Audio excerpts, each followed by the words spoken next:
Invisible Man by Ralph Ellison, Vintage International, Chapter 24. I started yesing them the next day, and it began beautifully. The community was still going apart at the seams. Crowds formed at the slightest incidents. Store windows were smashed, and several clashes erupted during the morning between bus drivers and their passengers. The papers listed similar incidents that had exploded during the night. The mirrored facade of one store on 125th Street was smashed, and I passed to see a group of boys watching their distorted images as they danced before the jagged glass. A group of adults looked on, refusing to move at the policeman's command and muttering about Clifton. I didn't like the look of things, for all my wish to see the committee confounded. When I reached the office, members were there with reports of clashes in other parts of the district. I didn't like it at all. The violence was pointless and, helped along by Roz, was actually being directed against the community itself. Yet in spite of my sense of violated responsibility, I was pleased by the developments and went ahead with my plan. I sent out members to mingle with crowds and try to discourage any further violence, and sent an open letter to all the press denouncing them for distorting and inflating minor incidents. Late that afternoon at headquarters, I reported that things were quieting down and that we were getting a large part of the community interested in a clean-up campaign, which would clear all backyards, areaways, and vacant lots of garbage and trash and take Harlem's mind off Clifton. It was such a bare-faced maneuver that I almost lost the confidence of my invisibility even as I stood before them. But they loved it. And when I handed in my fake list of new members, they responded with enthusiasm. They were vindicated.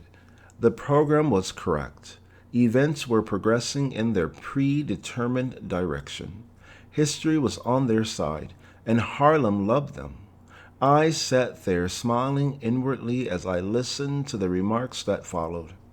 I could see the role which I was to play as plainly as I saw Jack's red hair.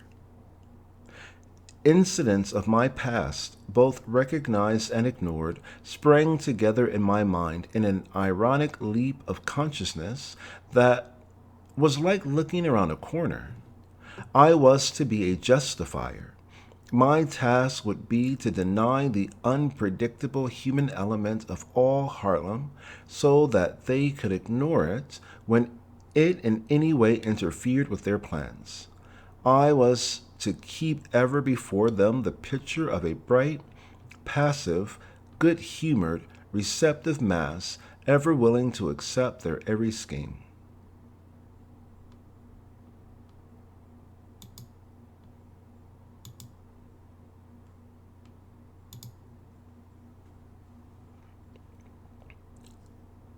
When situations arose in which others would respond with righteous anger, I would say that we were calm and unruffled. If it suited them to have us angry, then it was simple enough to create anger for us by stating it in their propaganda. The facts were unimportant, unreal, and if other people were confused by their maneuvering, I was to reassure them that we pierced to the truth with X-ray insight. If other groups were interested in becoming wealthy, I was to assure the brothers and the doubting members of other districts that we rejected wealth as corrupt and intrinsically degrading. If other minorities loved the country despite their grievances, I would assure the committee that we, immune to such absurdly human and mixed reactions, hated it absolutely. And, greatest contradiction of all, when they denounced the American scene as corrupt and degenerate, I was to say that we, though snarled inextricably within its veins and sinews, were miraculously healthy. Yes, sir, yes, sir. Though invisible, I would be their assuring voice of denial. I'd out two-bit. And as for that outhouse Westrom, well, as I sat there, one of them was inflating my faked memberships into meanings of national significance. An illusion was creating a counter illusion. Where would it end? Did they believe their own propaganda? Afterwards, at the Chthonian, it was like old times. Jack's birthday was an occasion for champagne, and the hot, dog day evening was even more volatile than usual. I felt highly confident. But here my plan went slightly wrong. Emma was quite gay and responsive, but something about her hard, handsome face warned me to lay off. I sensed that while she might willingly surrender herself in order to satisfy herself, she was far too sophisticated and skilled in intrigue to compromise her position as Jack's mistress by revealing anything important to me. So as I danced and sparred with Emma, I looked over the party for a second choice. We were thrown together at the bar. Her name was Sybil, and she was one of those who assumed that my lectures on the woman question were based upon a more intimate knowledge than the merely political, and had indicated several times a willingness to know me better. I had always pretended not to understand, for not only had my first such experience taught me to avoid such situations, but at the Chthonian she was usually slightly tipsy and wistful, just the type of misunderstood married woman whom, even if I had been interested, I would have avoided like the plague. But now her unhappiness and the fact that she was one of the big shots' wives made her a perfect choice.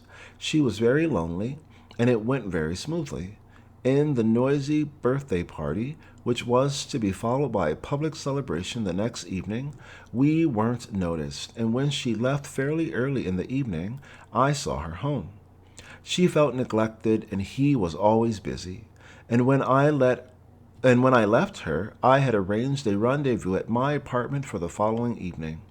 George, the husband, would be at the birthday celebration, and she wouldn't be missed. It was a hot, dry August night. Lightning flashed across the eastern sky, and a breathless tension was in the humid air. I had spent the afternoon preparing, leaving the office on a pretense of illness to avoid having to attend the celebration. I had neither itch nor etchings. But there was a vase of Chinese lilies in the living room, and another of American beauty roses on the table near the bed. And I had put in a supply of wine, whiskey and liqueur, extra ice cubes, and assortments of fruit, cheese, nuts, candy, and other delicacies from the Vendome. In short, I tried to manage things as I imagined Reinhardt would have done. But I bungled it from the beginning. I made the drinks too strong, which she liked too well, and I brought up politics, which she all but hated, too early in the evening. For all her exposure to ideology, she had no interest in politics and no idea of the schemes that occupied her husband night and day. She was more interested in drinks, in which I had to join her glass for glass, and in little dramas which she had dreamed up around the figures of Joe Louis and Paul Robeson. And although I had neither the stature nor the temperament for either role, I was expected either to sing Old Man River and just keep rolling along, or to do fancy tricks with my muscles. I was confounded and amused, and it became quite a contest, with me trying to keep the two of us in touch with reality, and with her casting me in fantasies in which I was Brother Taboo, with whom all things are possible. Now it was late, and as I came into the room with another round of drinks, she had let her hair Now it was late, and as I came into the room with another round of drinks, she had let down her hair and was beckoning me with a gold hairpin in her teeth, saying, "Come to Mama, beautiful," from where she sat on the bed. "Your drink, madame?" I said, handing her a glass and hoping the fresh drink would discourage any new ideas. "Come on, dear," she said coyly. "I want to ask you something." "What is it?" I said. "I have to whisper it, beautiful." I sat and her lips came close to my ear, and suddenly she had drained the starch out of me. I pulled away. There was something almost prim about the way she sat there, and yet she had just made a modest proposal that I join her in a very revolting ritual. "What was that?" I said, and she repeated it. Had life suddenly become a crazy Thurber cartoon? "Please, you'll do that for me, won't you, beautiful?" "You really mean it?" "Yes," she said, "yes." There was a pristine incorruptibility about her face, now that upset me all the more, for she was neither kidding nor trying to insult me, and I could not tell if it were horror speaking to me out of innocence or innocence emerging unscathed from the obscene scheme of the evening.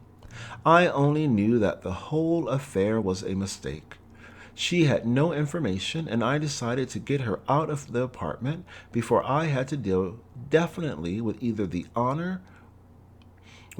horror or the innocence, while I could still deal with it as a joke. What would Reinhardt do about this, I thought, and knowing, determined not to let her provoke me to violence. But, Sybil, you can see I'm not like that. You make me feel a tender, protective passion. Look, it's like an oven in here. Why don't we get dressed and go for a walk in Central Park? "But I need it," she said, uncrossing her thighs and sitting up eagerly. "You can do it. It'll be easy for you, beautiful. Threaten to kill me if I don't give in. You know, talk rough to me, beautiful." A friend of mine said the fellow said, "Drop your drawers," and he said, "What?" I said.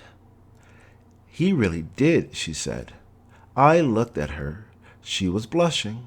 Her cheeks, even her freckled bosom, were bright red. "Go on," I said as she lay back again. "Then what happened?" "Well, he called her a filthy name," she said, hesitating coyly.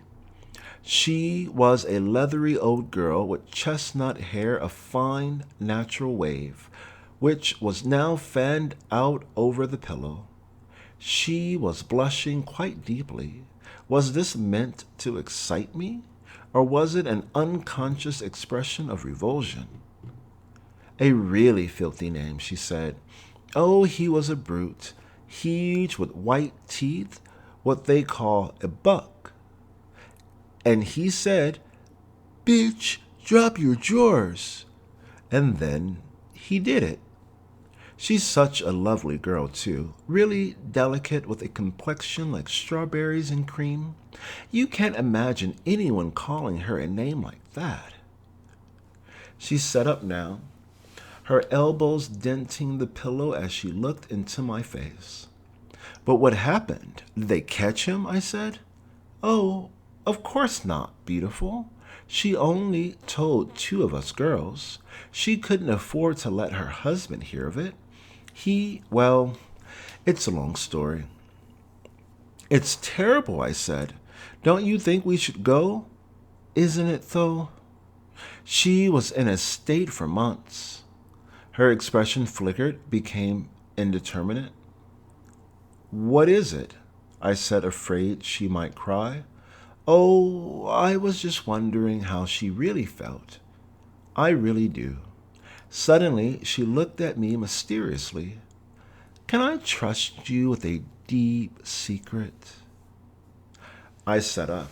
"Don't tell me that it was you." She smiled. "Oh, no, that was a dear friend of mine. But you know what, beautiful? She said, leaning forward confidentially. I think I'm a nymphomaniac. You? No. Uh-huh. Sometimes I have such thoughts and dreams. I never give in to them, though. But I really think I am. A woman like me has to develop an iron discipline. I laughed inwardly. She would soon be a biddy, stout, with a little double chin and a three-ply girdle. A thin gold chain showed around a thickening ankle, and yet I was becoming aware of something warmly, infuriatingly feminine about her. I reached out, stroking her hand. Why do you have such ideas about yourself? I said, seeing her raise up and pluck at the corner of the pillow, drawing out a speckled feather and stripping the down from its shaft. Repression, she said with great sophistication. Men have repressed us too much. We're expected to pass up too many human things. But do you know another secret? I bowed my head. You don't mind me going on, do you, beautiful? No, Sybil. Well, ever since I first heard about it, even when I was a very little girl, I wanted it to happen to me. You mean what happened to your friend? Uh-huh. Good Lord, Sybil, did you ever tell that to anyone else? Of course not. I wouldn't have dared. Are you shocked? Some. But Sybil, why do you tell me? Oh, I know I can trust you. I just knew you'd understand. You're not like other men. We're kind of alike. She was smiling now and reached out and pushed me gently. And I thought, here it goes again. Lie back and let me look at you against the white sheet. You're beautiful. I've always thought so, like warm ebony against pure snow. See what you do? You make me talk poetry. Warm ebony against pure snow. Isn't that poetic? I'm the sensitive type. You mustn't make fun of me. But really you are. And I feel so free with you. You've no idea. I looked at the red imprint left by the straps of her bra, thinking, who's taking revenge on whom? But why be surprised when that's what they hear all their lives, when it's made into a great power and they're taught to worship all types of power? With all the warnings against it, some are bound to want to try it out for themselves. The conquerors conquered. Maybe a great number secretly want it. Maybe that's why they scream when it's farthest from possibility. That's it, she said lightly. Look at me like that. Just like you want to tear me apart. I love for you to look at me like that. I laughed and touched her chin. She had me on the ropes. I felt punch drunk. I couldn't deliver, and I couldn't be angry either. I thought of lecturing her on the respect due one's bedmate in our society, but I no longer deluded myself that I either knew the society or where I fitted into it. Besides, I thought, she thinks you're an entertainer. That's something else they're taught. I raised my glass and she joined me in a drink, moving close. You will, won't you, beautiful? She said, her lips raw-looking now without makeup, pouting babyishly. So why not entertain her? Be a gentleman, or whatever it is she thinks you are.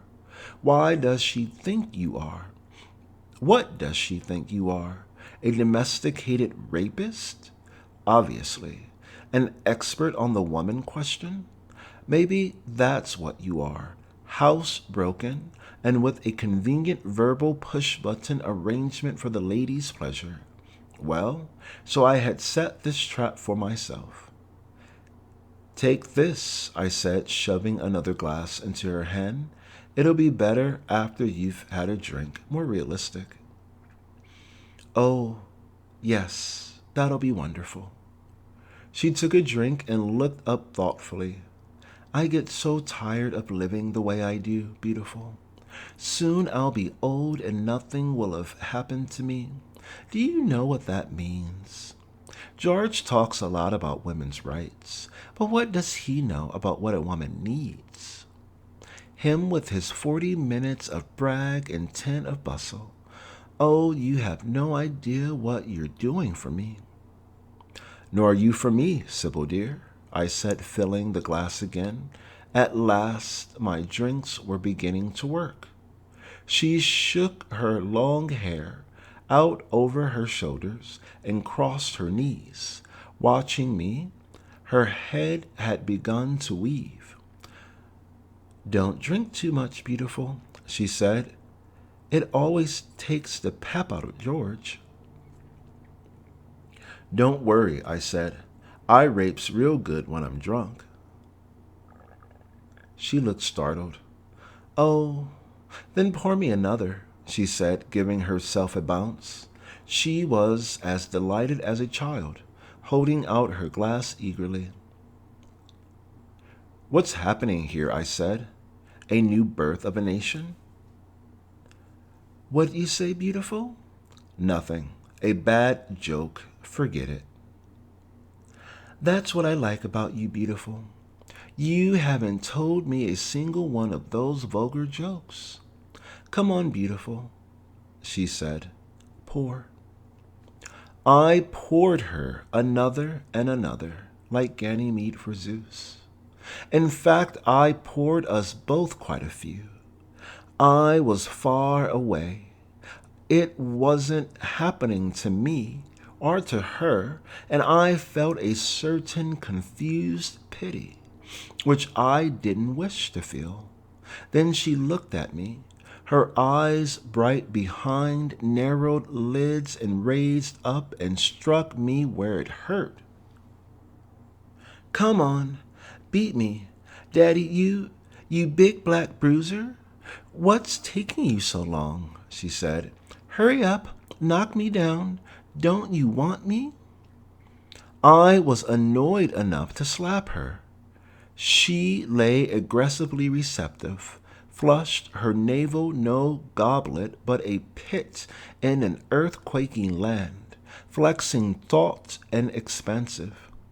Then she said, come on, and I said, sure, looking around wildly and starting to pour the drink upon her and was stopped. My emotions locked as I saw her lipstick lying on the table and grabbed it, saying, yes, and I bent to write furiously across her belly in drunken inspiration. Sybil, you were raped by Santa Claus. Surprise. And I paused there, trembling above her, my knees on the bed as she waited with unsteady expectancy. It was a purplish metallic shade of lipstick, and as she panted with anticipation, the letter stretched and quivered uphill and down dale, and she was lit up like a luminescent sign. Hurry, Booful, hurry, she said. I looked at her, thinking, just wait until George sees that. If George ever gets around to seeing that, he'll read a lecture on an aspect of the woman question he's never thought about. She lay anonymous beneath my eyes until I saw her face, shaped by her emotion, which I could not fulfill, and I thought, poor Sybil. She picked a boy for a man's job, and nothing was as it was supposed to be. Even the black bruiser fell down on the job. She lost control of her liquor now, and suddenly I bent and kissed her upon the lips. Shh, be quiet, I said. That's no way to act when you're being. And she raised her lips for more, and I kissed her again and calmed her, and she dozed off, and I decided again to end the farce. Such games were for Reinhardt, not me. I stumbled out and got a damp towel and began rubbing out the evidence of my crime. It was as tenacious as sin, and it took some time. Water wouldn't do it, whiskey would have smelled, and finally I had to find benzene. Fortunately, she didn't arouse until I was almost finished. Do it, Bufo? She said. Yes, of course, I said. Isn't that what you wanted? Yes, but I don't seem to remember. I looked at her and wanted to laugh. She was trying to see me, but her eyes wouldn't focus, and her head kept swinging to one side. Yet she was making a real effort, and suddenly I felt lighthearted. By the way, I said, trying to do something with her hair, what's your name, lady? It's Sybil, she said indignantly, almost tearfully. Bufo, you know I'm Sybil. Not when I grabbed you, I didn't. Her eyes widened and a smile wobbled across her face. That's right, you couldn't, could you? You never saw me before. She was delighted. I could almost see the idea take form in her mind. That's right, I said. I leaped straight out of the wall. I overpowered you in the empty lobby, remember? I smothered your terrified screams. And did I put up a good fight? Like a lioness defending her young. But you are such a strong big brute. You made me give in. I didn't want to. Did I now, Bufo? You forced me against my will. Sure, I said, picking up some silken piece of clothing. You brought out the beast in me. I overpowered you. But what could I do? She studied that a while, and for a second her face worked again as though she would cry. But it was another smile that bloomed there. And I wasn't a good nymphomaniac? She said, watching me closely. And wasn't I a good nymphomaniac? She said, watching me closely. Really and truly? You have no idea, I said. George had better keep an eye on you. She twisted herself from side to side with irritation. Oh, nuts. That old Georgie Porgy wouldn't know a nymphomaniac if she got right into bed with him. If you're looking for another book to read, please read Brave New World. An illusion was made here. You're wonderful, I said. Tell me about George.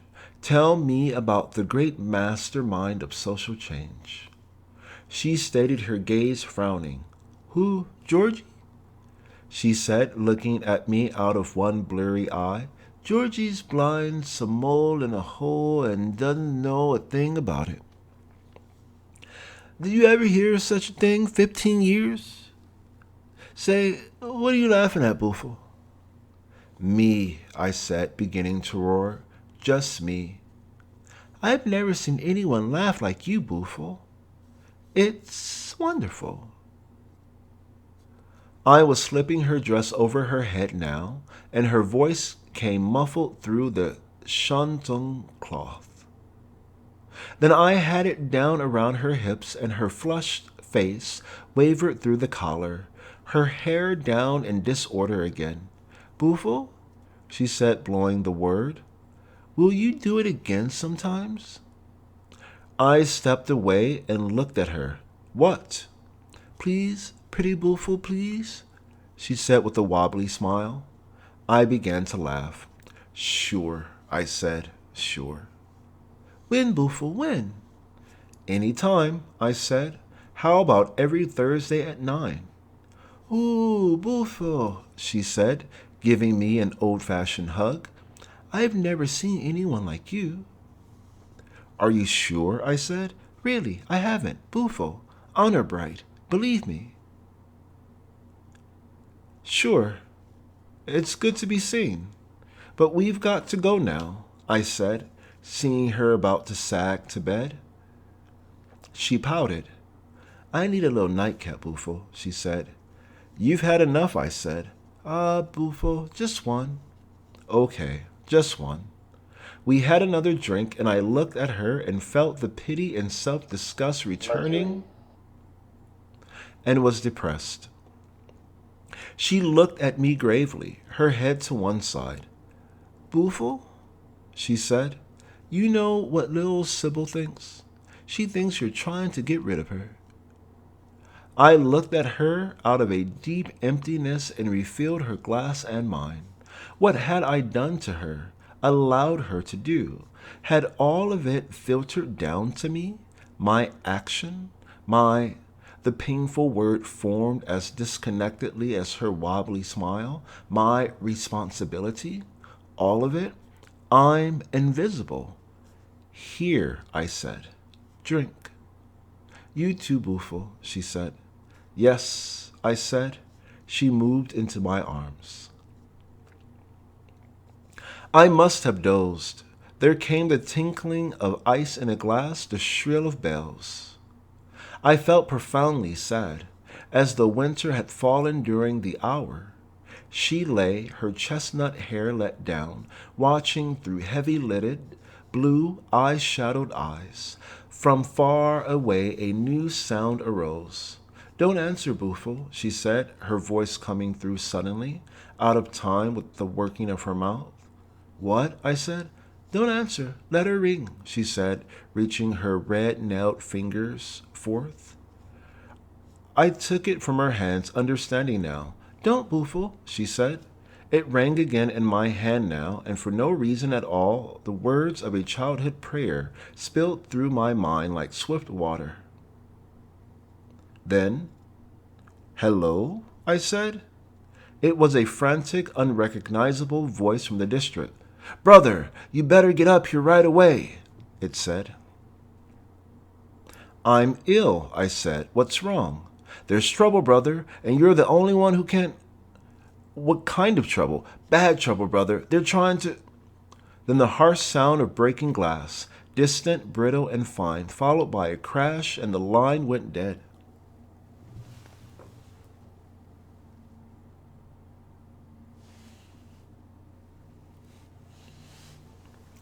Hello, I said, seeing Sybil waving before me, her lips saying, Bufo.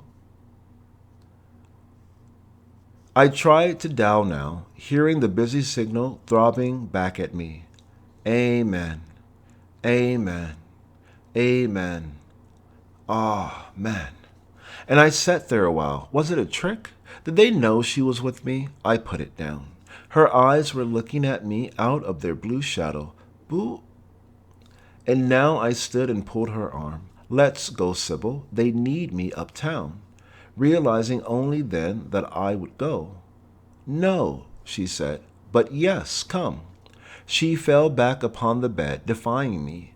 I released her arms and looked around, my head unclear. What kind of trouble at this hour?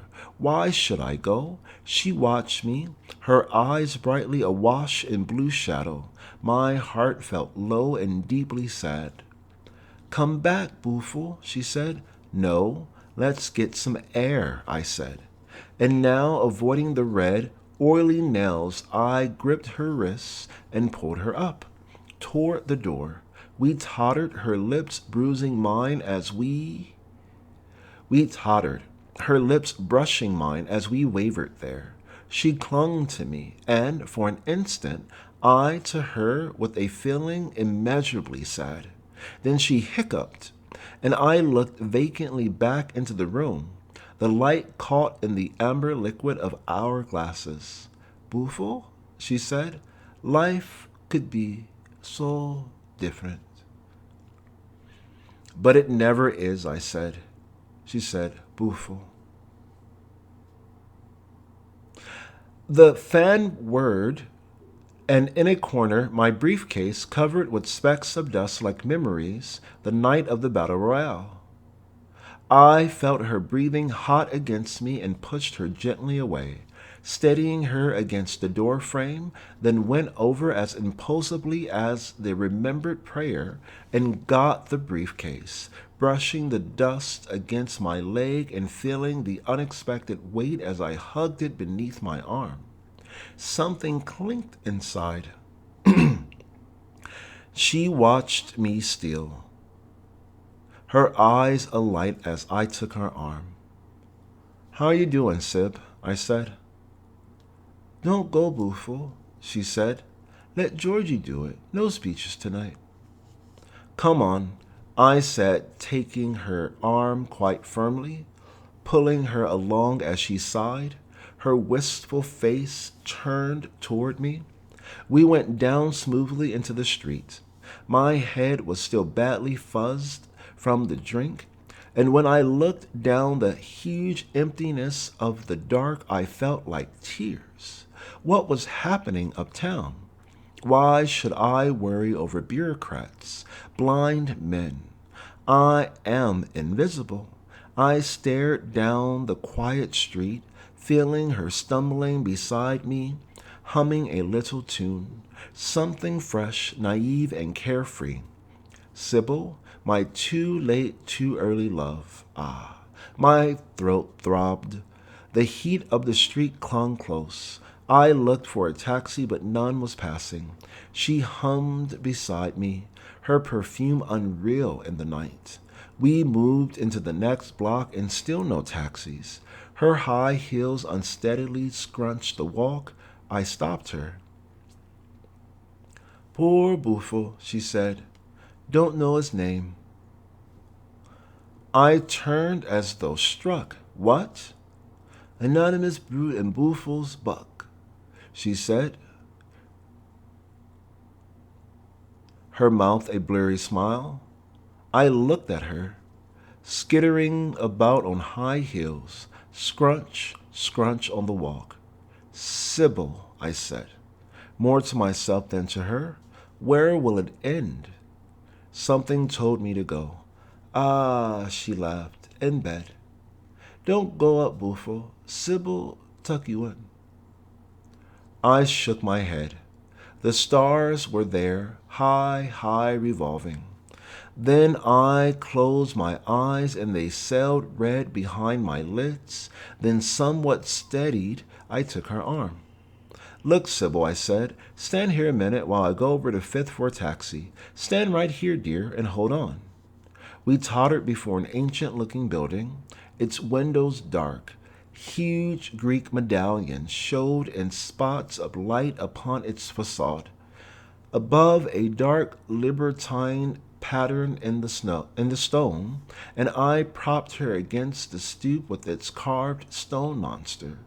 She leaned there, her hair wild, looking at me in the street light, smiling. Her face kept swinging to one side, her right eye desperately closed. "Sure, Booful, sure," she said. "I'll be right back," I said, backing away. "Booful," she called, "my Booful." Here the true affection, I thought, the adoration of the boogie bear moving away. Was she calling me beautiful or boogieful? Beautiful or sublime? What did either mean? I am invisible. I went on through the late street quiet, hoping that a cab would pass before I had gone all the way. Up ahead at Fifth, the lights were bright, a few cars shooting across the gaping mouth of the street, and above and beyond, the trees great, dark, tall. What was going on, I wondered? Why call for me so late, and who? I hurried ahead, my feet unsteady. "Booful," she called behind me. "Booful." I waved without looking back. "Never again, no more, no more," I went on. At Fifth, a cab passed and I tried to hail it, only to hear someone's voice arise, the sound floating gaily by. I looked up the lighted avenue for another, hearing suddenly the screech of brakes and turning to see the cab stop and a white arm beckoning. The cab reversed, rolled close, settling with a bounce. I laughed. It was Sybil. I stumbled forward, came to the door. She smiled at me. She smiled out at me, her head framed in the window, still pulling to one side, her hair waving down. Get in, Booffle, and take me to Harlem. I shook my head, feeling it heavy and sad. No, I said, I've got work to do, Sybil. You'd better go home. No, Booffle, take me with you. I turned to the driver, my hand upon the door. He was small, dark-haired, and disapproving, a glint of red from the traffic light coloring the tip of his nose. I gave him the address and my last $5 bill. He took it, glumly disapproving. No, Booffle, she said. I want to go to Harlem, be with you. Good night, I said, stepping back from the curb. We were in the middle of the block, and I saw them pull away. No, she said. No, Booffle, don't leave. Her face, wild-eyed and white, showed in the door. I stood there, watching him plunge swiftly and contemptuously out of sight, his tail light as red as her nose. I walked with eyes closed, seeming to float and trying to clear my head, then opened them and crossed to the park side along the cobbles. High above, the cars sailed round and round the drive, their headlights stabbing. All the taxis were hired, all going downtown, center of gravity. I plodded on, my head awhirl. Then near 110th Street, I saw her again. She was waiting beneath a street lamp waving. I wasn't surprised. I had become fatalistic. I came up slowly, hearing her laugh. She was ahead of me and beginning to run, barefoot loosely as in a dream, running unsteadily but swift, and me surprised and unable to catch up, lead-legged, she seeing her ahead and calling, Sybil, Sybil, running lead-legged along the park side. Come on, Booffle, she said, looking back and stumbling. Catch Sybil, Sybil, running barefoot and girdleless along the park. I ran, the briefcase heavy beneath my arm. Something told me I had to get to the office. Sybil, wait, I called. She ran, the colors of her dress flaring flame-like in the bright places of the dark. A rustling motion, legs working awkwardly beneath her and white heels flashing. Her skirts held high. Let her go, I thought. But now she was crossing the street and running wildly, only to go down at the curb and standing and going down again, with a bumped backside, completely unsteady, now that her momentum was gone. Booffle, she said as I came up. Damn, Booffle, you pushed me. Get up, I said without anger. Get up. Taking her soft arm, she stood, her arms flung wide for an embrace. No, I said, this isn't Thursday. I've got to get there. What do they plan for me, Sybil? Who, Booffle? Jack and George, two-bit and all. You ran me down, Booffle, she said. Forget them. Bunch of dead heads. Unhipped, you know. We didn't make this stinking world, Booffle. Forget. I saw the taxi just in time, approaching swiftly from the corner, a double-decker bus looming 2 blocks behind. The cabbie looked over, his head out the window, sitting high at the wheel as he made a swift U-turn and came alongside. His face was shocked, disbelieving. Come down, Sybil, I said, and no tricks. Pardon me, old man, the driver said, his voice concerned, but you're not taking her up to Harlem, are you? No, the lady's going downtown, I said. Get in, Sybil. Booffle's an old dictator, she said to the driver, who looked at me silently as though I were mad. A game stud, he muttered. A most game stud. But she got in. Just no dictator, Buffo. Look, I told him, take her straight home and don't let her get out of the cab. I don't want her running around Harlem. She's precious, a great lady. Sure, man, I don't blame you, he said. Things is popping up there. The cab was already rolling as I yelled, What's going on? They're taking the joint apart. He called above the shifting of the gears. I watched them go and made for the bus stop. This time I'll make sure, I thought, stepping out and flagging the bus and getting on. If she comes back, she'll find me gone, and I knew stronger than ever that I should hurry, but was too foggy in my mind. Couldn't get myself together. I sat gripping my briefcase, my eyes closed, feeling the bus sailing swift beneath me. Soon it would turn up 7th Avenue. Sybil, forgive me, I thought. The bus rolled. But when I opened my eyes, we were turning into Riverside Drive. This, too, I accepted calmly. The whole night was out of joint.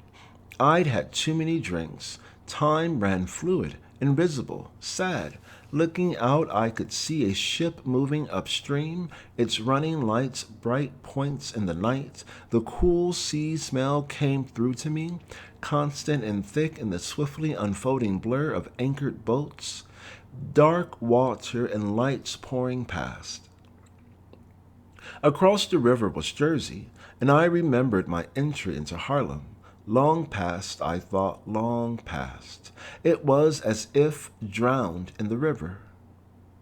To my right and ahead, the church spire towered high, crowned with a red light of warning. And now we were passing the hero's tomb, and I recalled a visit there. You went up the steps and inside, and you looked far below to find him, at rest, draped in flags.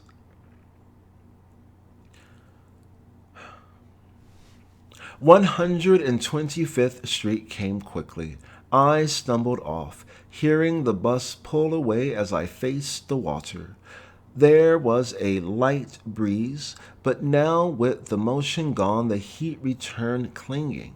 Far ahead in the dark, I saw the monumental bridge, ropes of light across the dark river, and closer, high above the shoreline, the Palisades.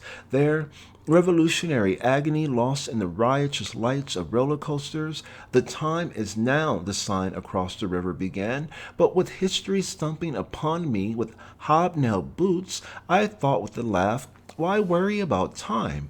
I crossed the street to the drinking fountain, feeling the water cooling, going down, then dampened a handkerchief and swabbed my face. Eyes. The water flashed, gurgled, sprayed. I pressed forward, my face feeling wet, cool, hearing the infant joy of fountains. A prayer answered. Then heard the other sound. It was not the river, nor the curving cars that flashed through the dark, but pitched like a distant crowd or a swift river at flood tide. I moved forward, found the steps, and started down. Below the bridge lay the hard-stoned river of the street, and for a second I looked at the waves of cobblestones as though I expected water, as though the fountain above had drawn from them. Still I would enter and go across to Harlem. Below the steps the trolley rails gleamed steely. I hurried, the sound drawing closer, myriad voice humming, enfolding me, numbing the air, and I started beneath the ramp. It came a twitter, a coo, a subdued roar that seemed trying to tell me something, give me some message. I stopped, looking around me. The girders marched off rhythmically into the dark. Over the cobblestones the red light shone. Then I was beneath the bridge, and it was as though they had been waiting for me and no one but me, dedicated and set aside for me for an eternity. And I looked above toward the sound, my mind forming an image of wings as something struck my face and streaked, and I could smell the foul air now and see the encrusted barrage, feeling it streak my pocket and raising my briefcase above my head and running, hearing it splattering around, falling like rain. I ran the gauntlet, thinking even the birds, even the pigeons and the sparrows and the goddamn gulls. I ran blindly, boiling with outrage and despair and harsh laughter, running from the birds to what? I didn't know. I ran. Why was I here at all? I ran through the night, ran within myself, ran. Invisible Man by Ralph Ellison, Vintage International, Chapter 25. The penultimate chapter. When I reached Morningside, the shooting sounded like a distant celebration of the 4th of July, and I hurried forward. At St. Nicholas, the street lights were out. A thunderous sound arose, and I saw 4 men running toward me, pushing something that jarred the walk.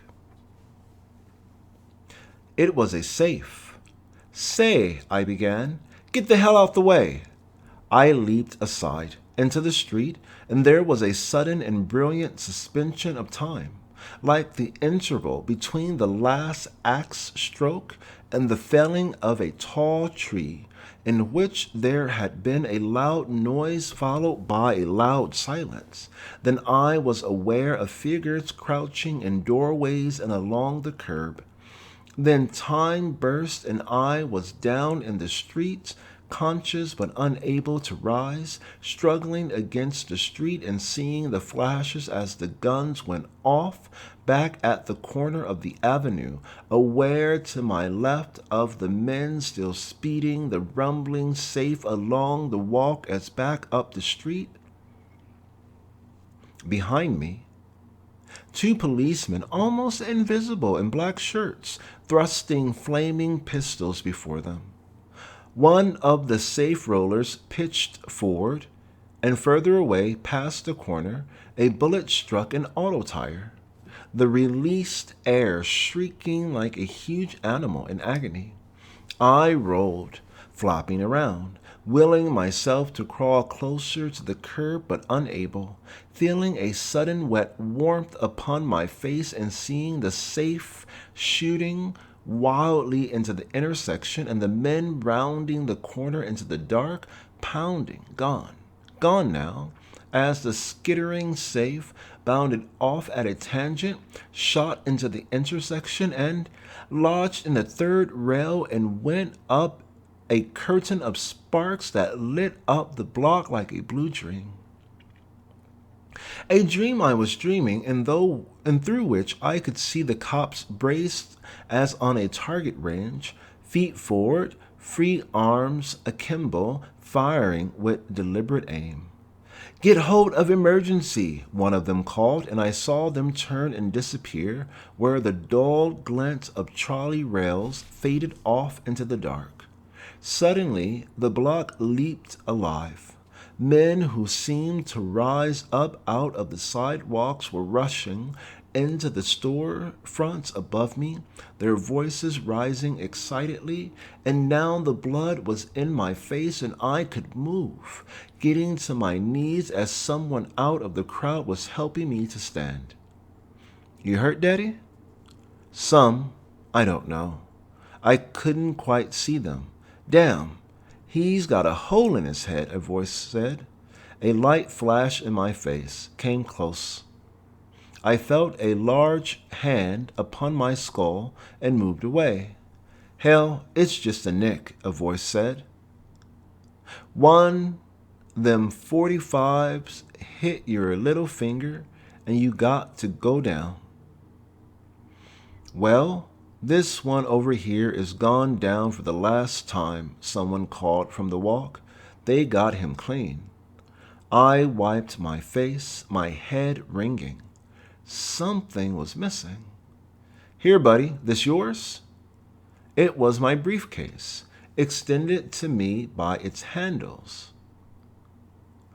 I seized it with sudden panic, as though something infinitely precious had almost been lost to me. Thanks, I said, peering into their dim, blue-tinted features. I looked at the dead man. He lay face forward, the crowd working around him.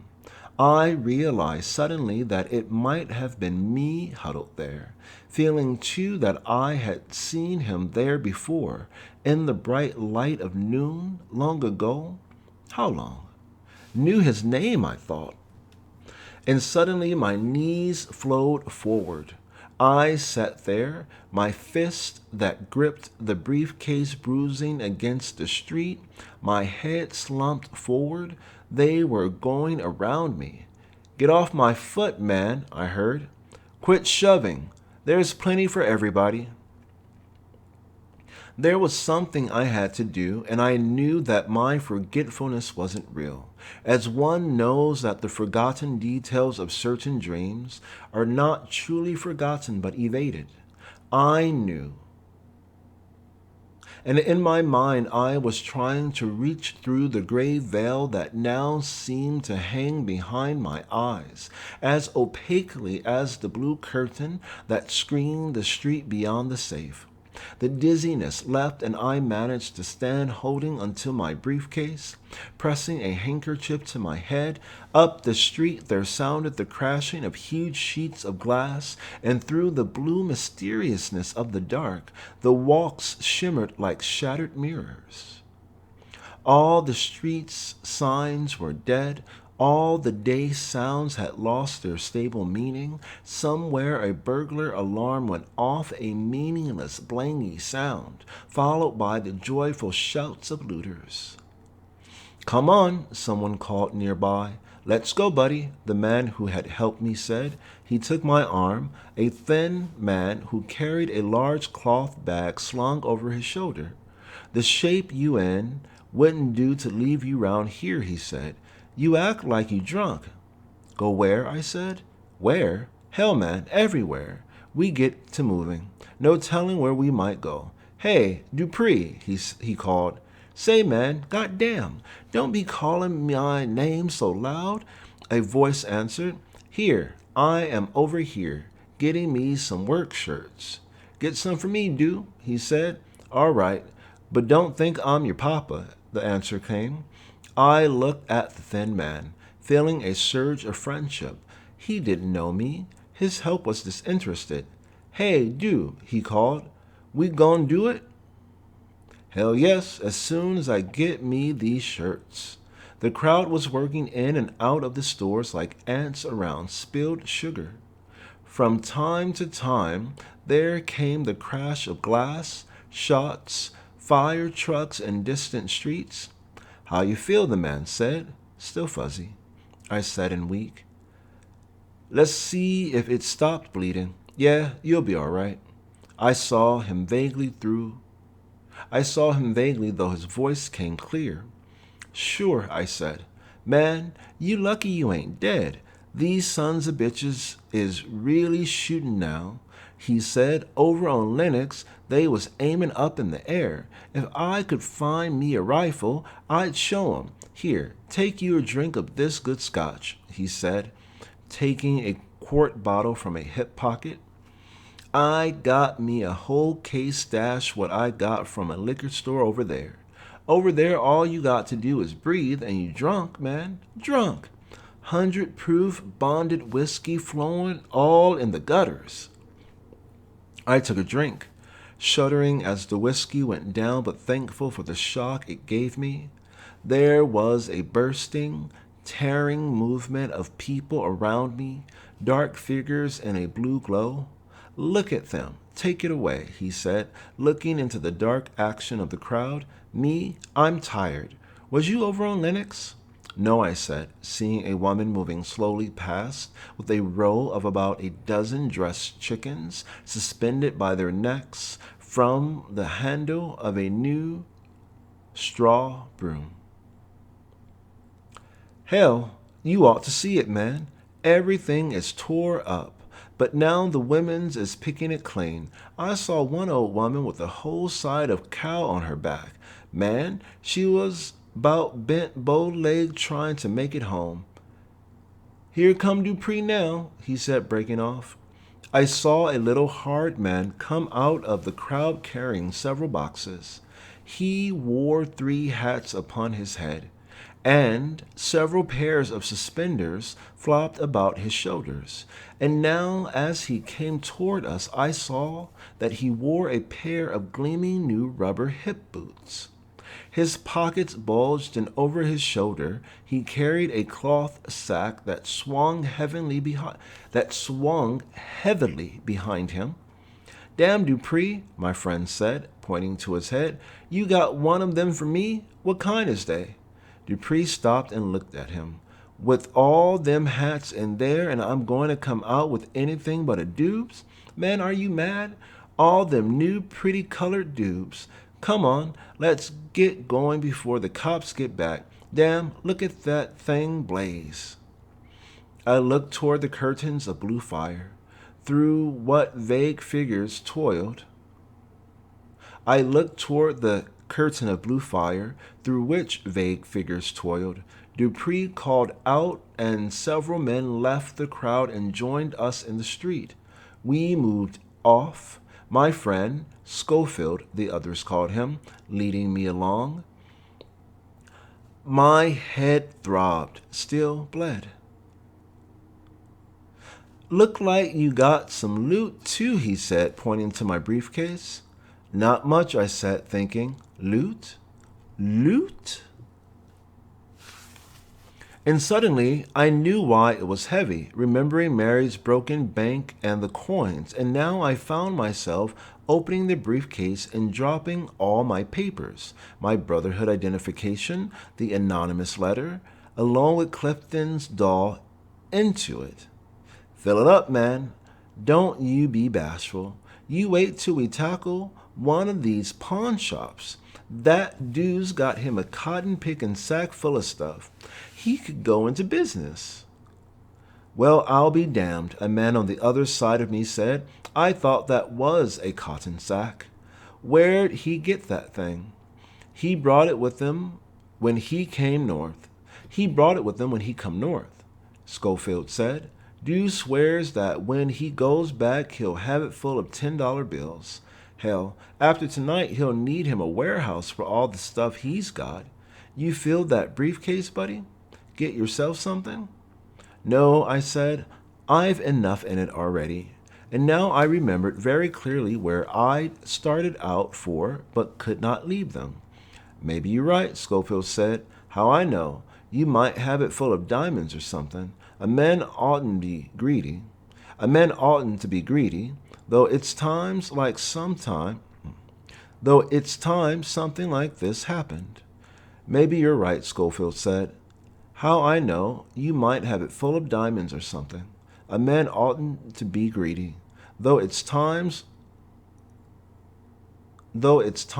something like this happened. We moved along. Should I leave? Get on to the district? Where were they? At the birthday celebration? How did all this get started? I said. Schofield seemed surprised. Damn if I know, man. A cop shot a woman or something. Another man moved close to us as somewhere a piece of heavy steel rang down. Hell, that wasn't what started it, he said. It was that fellow, what's his name? Who? I said, what's his name? That young guy. You know, everybody mad about it. Clifton, I thought. It's for Clifton? A night for Clifton? Aw, man, don't tell me, Schofield said. Didn't I see it with my own eyes? About 8 o'clock down on Lennox and 123rd, this Patty slapped a kid for grabbing a baby Ruth, and the kid's mama took it up, and then the Patty slapped her, and that's when hell broke loose. You were there, I said. Same's I'm here. Some fellows said the kid made the Patty mad by grabbing a candy named after a white woman. Damn if that's the way I heard it.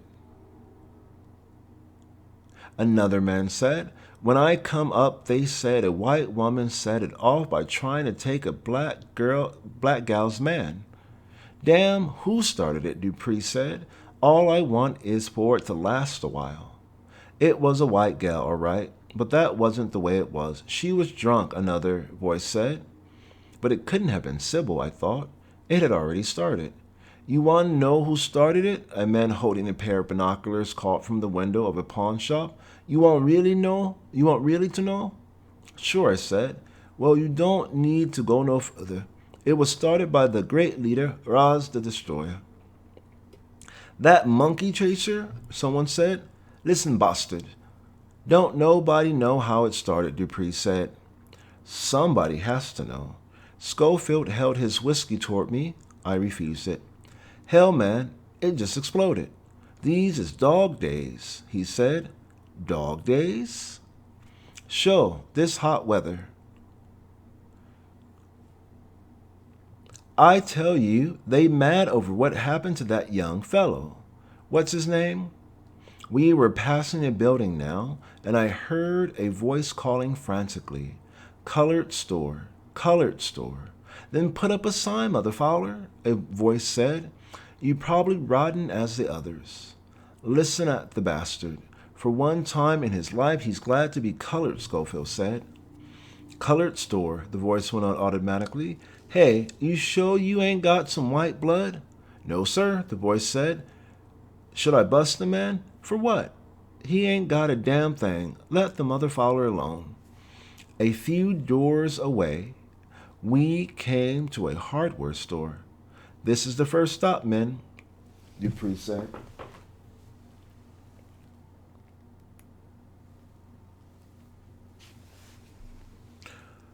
What happens now? I said. Who, you? He said, cocking his thrice-hatted head. Nobody. Just one of the boys, I began. You sure you ain't somebody I know? I'm pretty sure, I said. He's all right, dude, said Schofield. Them cops shot him. Dupree looked at me and kicked something. A pound of butter, sending it smearing across the hot street. We fixin' to do something what needs to be done, he said. First we gets a flashlight for everybody, and let's have some organization, y'all. Don't everybody be running over everybody else. Come on in, buddy, Schofield said. I felt no need to lead or leave them. Was glad to follow. Was gripped by a need to see where and to what they would lead. And all the time the thought that I should go to the district was with me. We went inside the store, into the dark glinting with metal. They moved carefully, and I could hear them searching, sweeping objects to the floor. The cash register rang. Here's some flashlights over here, someone called. How many, Dupree said. Plenty, man. Okay, pass out one to everybody. They got batteries? Nah, but there's plenty of them too, about a dozen boxes. Okay, give me one with batteries so I can find the buckets. Then every man get him a light. I felt no need to lead or leave them, was glad to follow, was gripped by a need to see where and to what they would lead. And all the time the thought I should go to the district was with me. We went inside the store, into the dark glinting with metal. They moved carefully, and I could hear them searching, sweeping objects to the floor. The cash register rang. Here's some flashlights over here, someone called. How many? Dupree said. Plenty, man. Okay, pass out one to everybody. They got batteries? Nah, but there's plenty of them too, about a dozen boxes. Okay, give me one with batteries so I can find the buckets. Then every man get him a light. Here's some buckets over here, Schofield said. Then all we got to find is where he keeps the oil. Oil, I said. Coal oil, man. And hey, y'all, he called, don't nobody be smoking in here.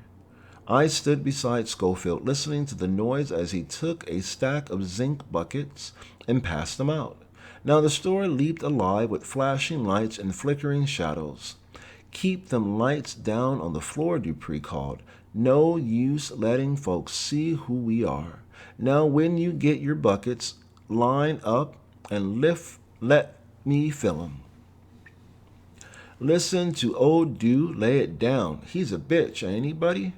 He always liked to lead things, and always leading me into trouble. What are we getting ready to do? I said. You'll see, Dupree said. Hey, you over there, come on from behind the counter and take this bucket. Don't you see ain't nothing in the cash register? That if it was, I'd have it myself. Suddenly the banging of buckets ceased. We moved into the back room. By the light of a flash, I could see a row of fuel drums mounted on racks. Dupree stood before them in his new hip boots and filled each bucket with oil. We moved in slow order. Our buckets filled. We filed out into the street. We moved in slow order. Our buckets filled. We filed out into the street. I stood there in the dark, feeling a rising excitement as their voices played around me. What was the meaning of it all? What should I think of it, do about it? With this stuff, Dupree said, we better walk in the middle of the street. It's just down around the corner. Then as we moved off, a group of boys ran among us and the men started using their lights, revealing darting figures in blonde wigs, the tails of their stolen dress coats flying. Behind them, in hot pursuit, came a gang armed with dummy rifles taken from an Army and Navy store. I laughed with the others, thinking, a holy holiday for Clifton. Put out them lights, Dupree commanded. Behind us came the sound of screams, laughter. Ahead the footfalls of the running boys, distant fire trucks shooting, and in the quiet intervals, the steady filtering of shattered glass. I could smell the kerosene as it sloshed from the buckets and slapped against the street. Suddenly, Schofield grabbed my arm. Good God, look yonder. And I saw a crowd of men running up, pulling a Borden's milk wagon, on top of which, surrounded by a row of railroad flares, a huge woman in a gingham pinafore sat drinking beer from a barrel which sat before her. As in the woods of... The men would run furiously a few paces and stop, resting between the shafts, run a few paces and rest, shouting and laughing and drinking from a jug, as she on top threw back her head and shouted passionately in a full-throated voice of blues singer's timbre. If it hadn't been for the referee, Joe Louis would have killed Jim Jeffrey. Free beer. Sloshing the dipper of beer around, we stepped aside, amazed as she bowed graciously from side to side like a tipsy fat lady in a circus parade, the dipper like a gravy spoon in her enormous hand. Then she laughed and drank deeply while reaching over nonchalantly with her free hand to send a quart after quart of milk crashing into the street. And all the time the men running the wagon over the debris around me, there were shouts of laughter and disapproval. Somebody better stop them fools, Schofield said in outrage. That's what I call taking things too far. Goddamn, how the hell they're going to get her down from there after she gets full of beer? Somebody answer me that. How they going to get her down? Round here throwing away all that good milk. The big woman left me unnerved. Milk and beer, I felt sad, watching the wagon careen dangerously as they went around a corner. We went out, avoiding the broken bottles as now the spilling kerosene splashed into the pale spilt milk. How much has happened? Why was I torn? We moved around a corner. My head still ached. Schofield touched my arm. Here we is, he said. We had come to a huge tenement building. Where are we? I said. This the place where most of us live, he said. Come on. So that was it, the meaning of the kerosene. I couldn't believe it. Couldn't believe they had the nerve. All the windows seemed empty. They'd blacked it out themselves. I saw now only by flash or flame. Where will you live? I said, looking up. You call this living? Schofield said. It's the only way to get rid of it, man. I looked for hesitation in their vague forms. They stood looking at the building rising above, the liquid dark of the oil simmering dully in the stray flecks of light that struck their pails bent forward, their shoulders bowed. None said no by word or stance, and in the dark windows and on the roofs above I could now discern the forms of women and children. Dupree moved toward the building. Now look at here, y'all, he said, his triple-headed head showing grotesquely atop the stoop. I wants all the women and chillin' and old and the sick folks brought out. And then you take your buckets up the stairs. I want you to go clean to the top. I mean the top. And when you get there, I want you to start using your flashlights in every room to make sure nobody gets left behind. Then when you get 'em out, start splashing coal oil. Then when you get it splashed, I'm going to holler. And when I holler 3 times, I want you to light them matches and get. After that, it's every tub on its own black bottom. It didn't occur to me to interfere or to question. They had a plan. Already I could see the women and children coming down the steps. A child was crying. And suddenly everyone paused, turning, looking off in the dark. Somewhere nearby, an incongruous sound shook the dark. An air hammer pounding like a machine gun. They paused with the sensitivity of grazing deer. They returned to their work, the women and children once more moving. That's right, y'all. You ladies move on up the street to the folks you going to stay with, Dupree said, and keep holt them kids. And keep holt them kids. Someone pounded my back, and I swung around, seeing a woman push past me and climb up to catch Dupree's arm. Their 2 figures seeming to blend as her voice arose, thin, vibrant, and desperate. Please, Dupree, she said, please. You know my time's almost here. You know it is. If you do it now, where am I going to go? Dupree pulled away and rose to a higher step. He looked down at her, shaking his thrice-hatted head. Now get on out the way, Lottie, he said patiently. Why you have to start this now? We done been over it. And you know I ain't gonna change. And listen here, the rest of y'all, he said, reaching into the top of his hip boot and producing a nickel-plated revolver and waving it around. Don't think they's going to be any mind changing either. And I don't aim for no arguments neither. You goddamn right, Dupree. We with you. My kid died from the TBs in that death trap. But I bet a man ain't no more gonna be born in there, he said. So now, Lottie, you going up the street and let us men's get going. She stood back crying. I looked at her. In house shoes, her breasts turgid, her belly heavy and high. In the crowd, women's hands took her away. Her liquid eyes turned for a second toward the man in the rubber boots. What type of man is he? What would Jack say of him? Jack! And where was he in this? Let's go, buddy, Schofield said, nudging me. I followed him, filled with a sense of Jack's outrageous unreality. We went in up the stairs, flashing our lights. Ahead I saw Dupree moving.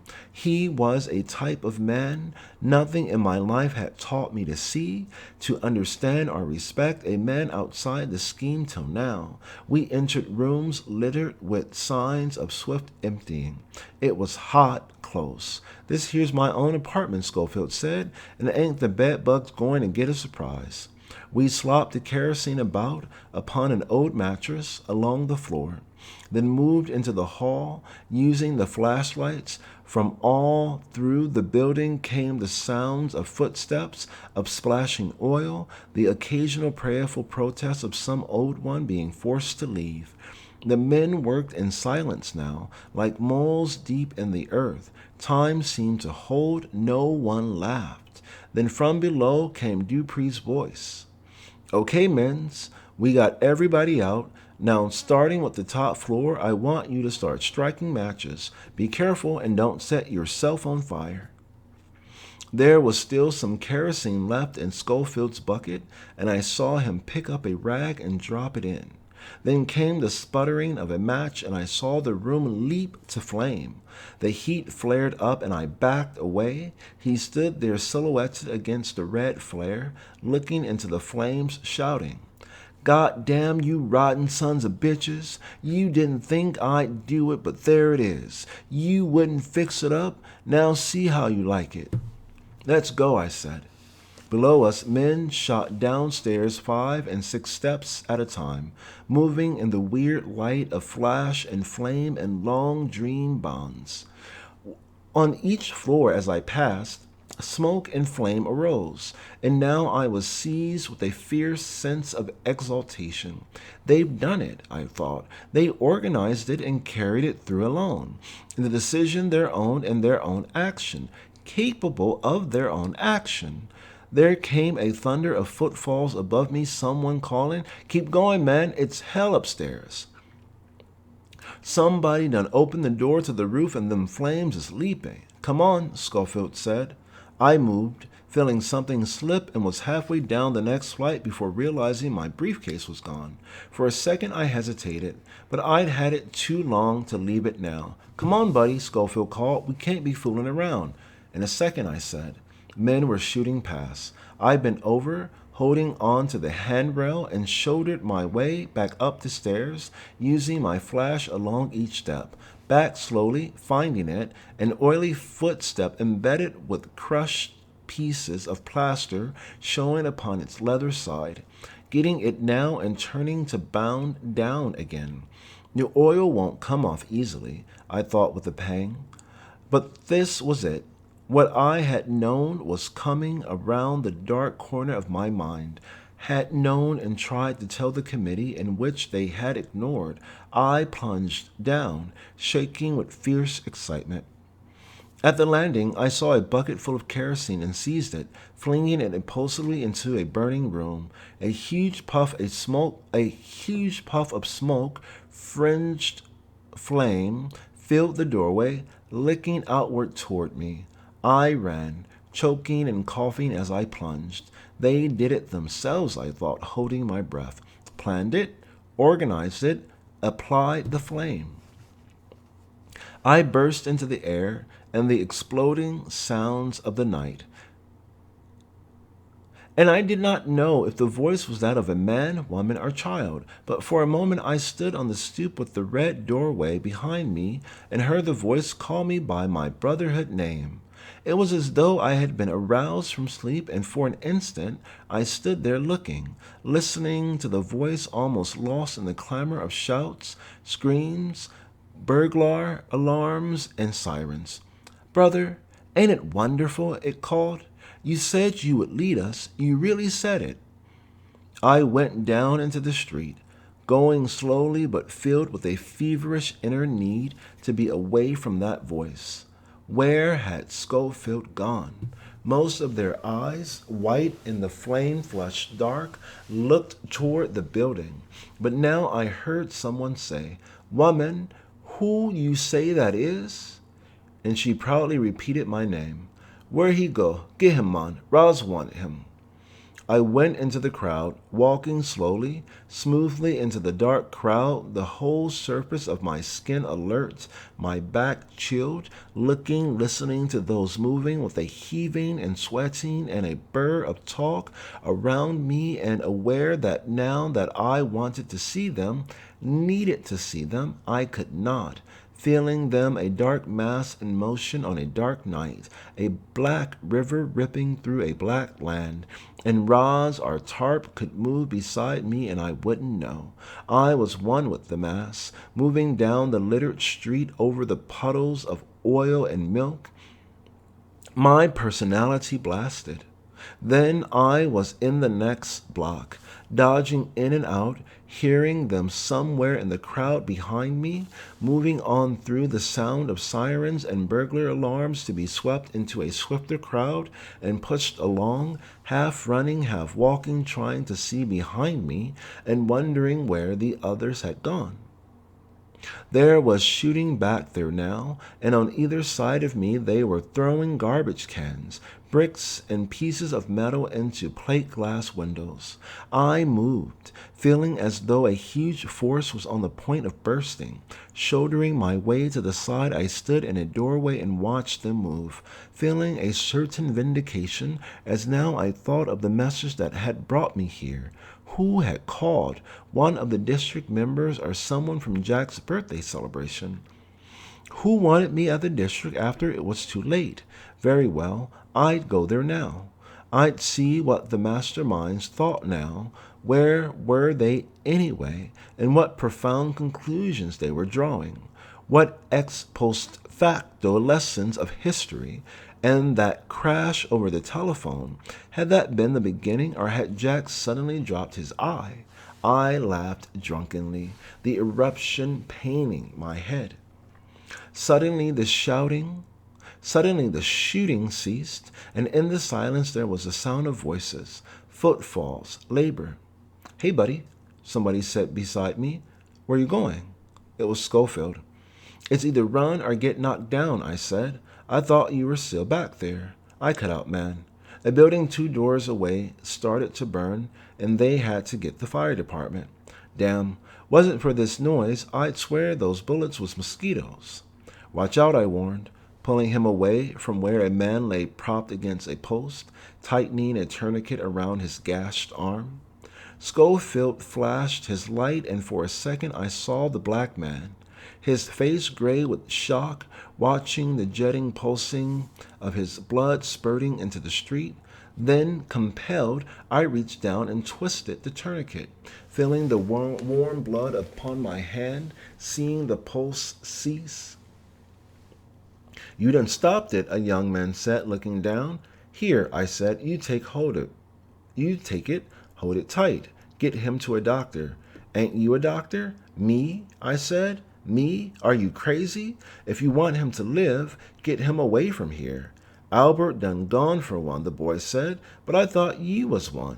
You—" "No," I said, looking at my bloody hands. "No, not me. You hold it tight until the doctor comes. I couldn't cure a headache." I stood wiping my hands against the briefcase, looking down at the big man, his back resting against the post with his eyes closed. The boy holding desperately to the tourniquet made of what had been a bright new tie. "Come on," I said. "Say," Schofield said when we were past, "wasn't that you that woman was calling brother back yonder?" "Brother? No, it must have been some other guy." "You know, man, I think I've seen you before somewhere. You ever was in Memphis?" "Say, look what's coming," he said, pointing, and I looked through the dark to see a squad of white-helmeted policemen charge forward and break for shelter as a rain of bricks showered down from the building's tops. Some of the white helmets, racing for the doorways, turned to fire, and I heard Schofield grunt and go down, and I dropped beside him, seeing the red burst of fire and hearing the shrill scream, like an arching dive, curving from above to end in a crunching thud in the street. It was as though it landed in my stomach, sickening me, and I crouched, looking down past Schofield, who lay just ahead of me, to see the dark crush form from the roof, and further away the body of a cop, his helmet making a small white luminous mound in the dark. I moved to see where Schofield was hit, just as he squirmed around and cursed at the cops who were trying to rescue the one who was down, his voice furious as he stretched full length, firing away with a nickel-plated pistol like that Dupree had waved. "Get the hell down, man," he yelled over his shoulder. "I've been waiting to blast them a long time. No, not with that thing, I said. Let's get out of here. Hell, man, I can shoot this thing, he said. I rode behind a pile of buckets. I rode behind a pile of baskets filled with rotting chickens now, and to my left, upon the littered curb, a woman and man crouched behind an upturned delivery cart. DeHart, she said, let's get up on the hill, DeHart, up with the respectable people. Hill? Hell, we stay right here, the man said. This thing's just starting. If it become a show-enough race ride, I want to be here where there'll be some fighting back. The words struck like bullets fired close range, blasting my satisfaction to earth. It was as though the uttered word had given meaning to the night, almost as though it had created it, brought it into being in the instant his breath vibrated, small against the loud, riotous air, and in defining, in giving organization to the fury, it seemed to spin me around, and in my mind I was looking backward over the days since Clifton's death. Could this be the answer? Could this be what the committee had planned? The answer to why they'd surrendered our influence to Ross? Suddenly I heard the hoarse explosion of a shotgun and looked past Schofield's glinting pistol to the huddled form from the roof. It was suicide. Without guns, it was suicide. And not even the pawn shops had guns for sale, and yet I knew with a shattering dread that the uproar which, for the moment, marked primarily the crash of men against things, against stores, markets, could swiftly become the crash of men against men, and with most of the guns and numbers on the other side. Sun sets. I could see it now. See it clearly and in growing magnitude. It was not suicide, but murder. The committee had planned it, and I had helped, had been a tool just at the very moment I had thought myself free. By pretending to agree, I had indeed agreed, had made myself responsible for that huddled form lighted by flame and gunfire in the street, and all the others whom now the night was making ripe for death. The briefcase swung heavy against my leg as I ran, going away, leaving Schofield cursing his lack of bullets behind me, running wildly and swinging the briefcase hard against the head of a dog that leaped at me out of the crowd, sending him yelping away. To my right lay a quiet residential street with trees, and I entered it, going toward 7th Avenue, toward the district, filled now with horror and hatred. They'll pay, I thought, they'll pay.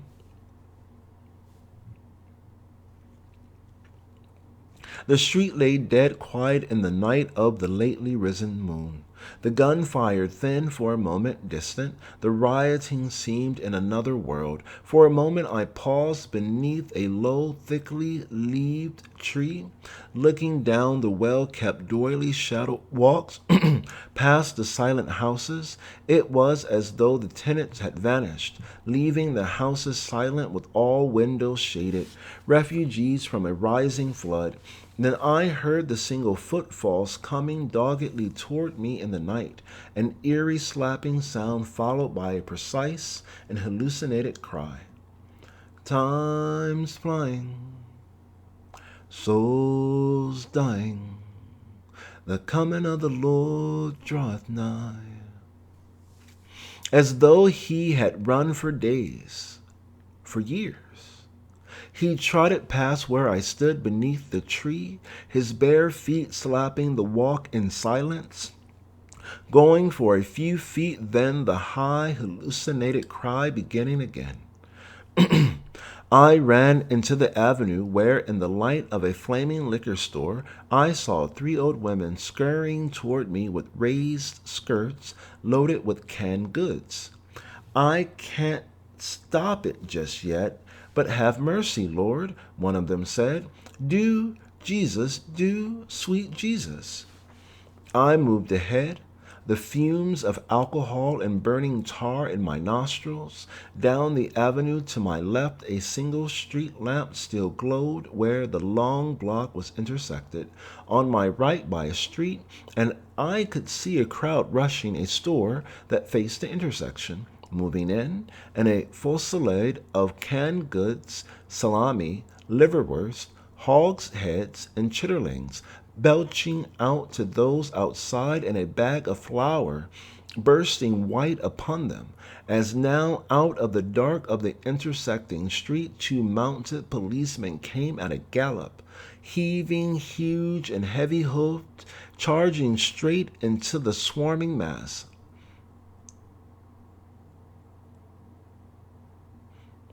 Adiet. And I could see the great forward lunge of the horses and the crowd breaking and rolling back like a wave, back and screaming and cursing and some laughing, back and around and out into the avenue, stumbling and pushing as the horses, heads high and bits froth-flecked, went over the curb to land stiff-legged and slide over the cleared walk as upon ice skates, and pass carried by the force of the charge, sideways now, legs stiff, sparks flying, to where another crowd looted another store, and my head tightened as the first crowd swung imperturbably back to their looting with derisive cries, like sandpipers swinging around to glean the shore after a furious wave's recession. This particular paragraph is from a chapter in the Quran, chapter 100. By the racers panting, and the producers of sparks when striking, and the chargers at dawn, stirring up thereby clouds of dust, arriving thereby in the center collectively. Indeed, mankind to his Lord is ungrateful, and indeed he is to a witness, and indeed he is in love of wealth intense. But does he not know that when the contents of the graves are scattered, and that within the breasts is obtained, indeed their Lord with them that day is fully acquainted? Cursing Jack and the Brotherhood, I moved around a steel grill torn from the front of a pawn shop, seeing the troopers galloping back and the riders lifting the horses to charge again. Grim and skillful in white steel helmets, and the charge beginning. This time a man went down, and I saw a woman swinging a gleaming frying pan hard against the horse's rump, and the horse neighing, and beginning to plunge. Rises. They'll pay, I thought, they'll pay. They came toward me as I ran, a crowd of men and women carrying cases of beer, cheese, chains of linked sausage, watermelons, sacks of sugar, hams, cornmeal, fuel lamps. What country are these people from? If only it could stop right here before the others came with their guns, I ran. There was no firing now, but when I thought how long before it starts. Get a side of bacon, Joe, a woman called. Get a side of bacon, Joe. Get Wilson's. Lord, Lord, Lord, a dark voice called from the dark. I went on, plunged in a sense of painful isolation as I reached 125th Street and started east. A squad of mounted police galloped past. Men with submachine guns were guarding a bank and a large jewelry store.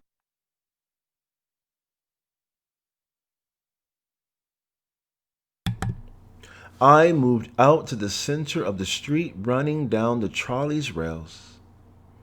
The moon was high now, and before me the shattered glass glittered in the street like the water of a flooded river, upon the surface of which I ran as in a dream, avoiding by fate alone the distorted objects washed away by the flood. Then suddenly I seemed to sink, sucked under. Ahead of me the body hung, white, naked, and horribly feminine, from a lamp post. I felt myself spin around with horror, and it was as though I had turned some nightmare somersault. I whirled, still moving by reflex, backtracking, and stopped, and now there was another and another, 7, all hanging before a gutted storefront.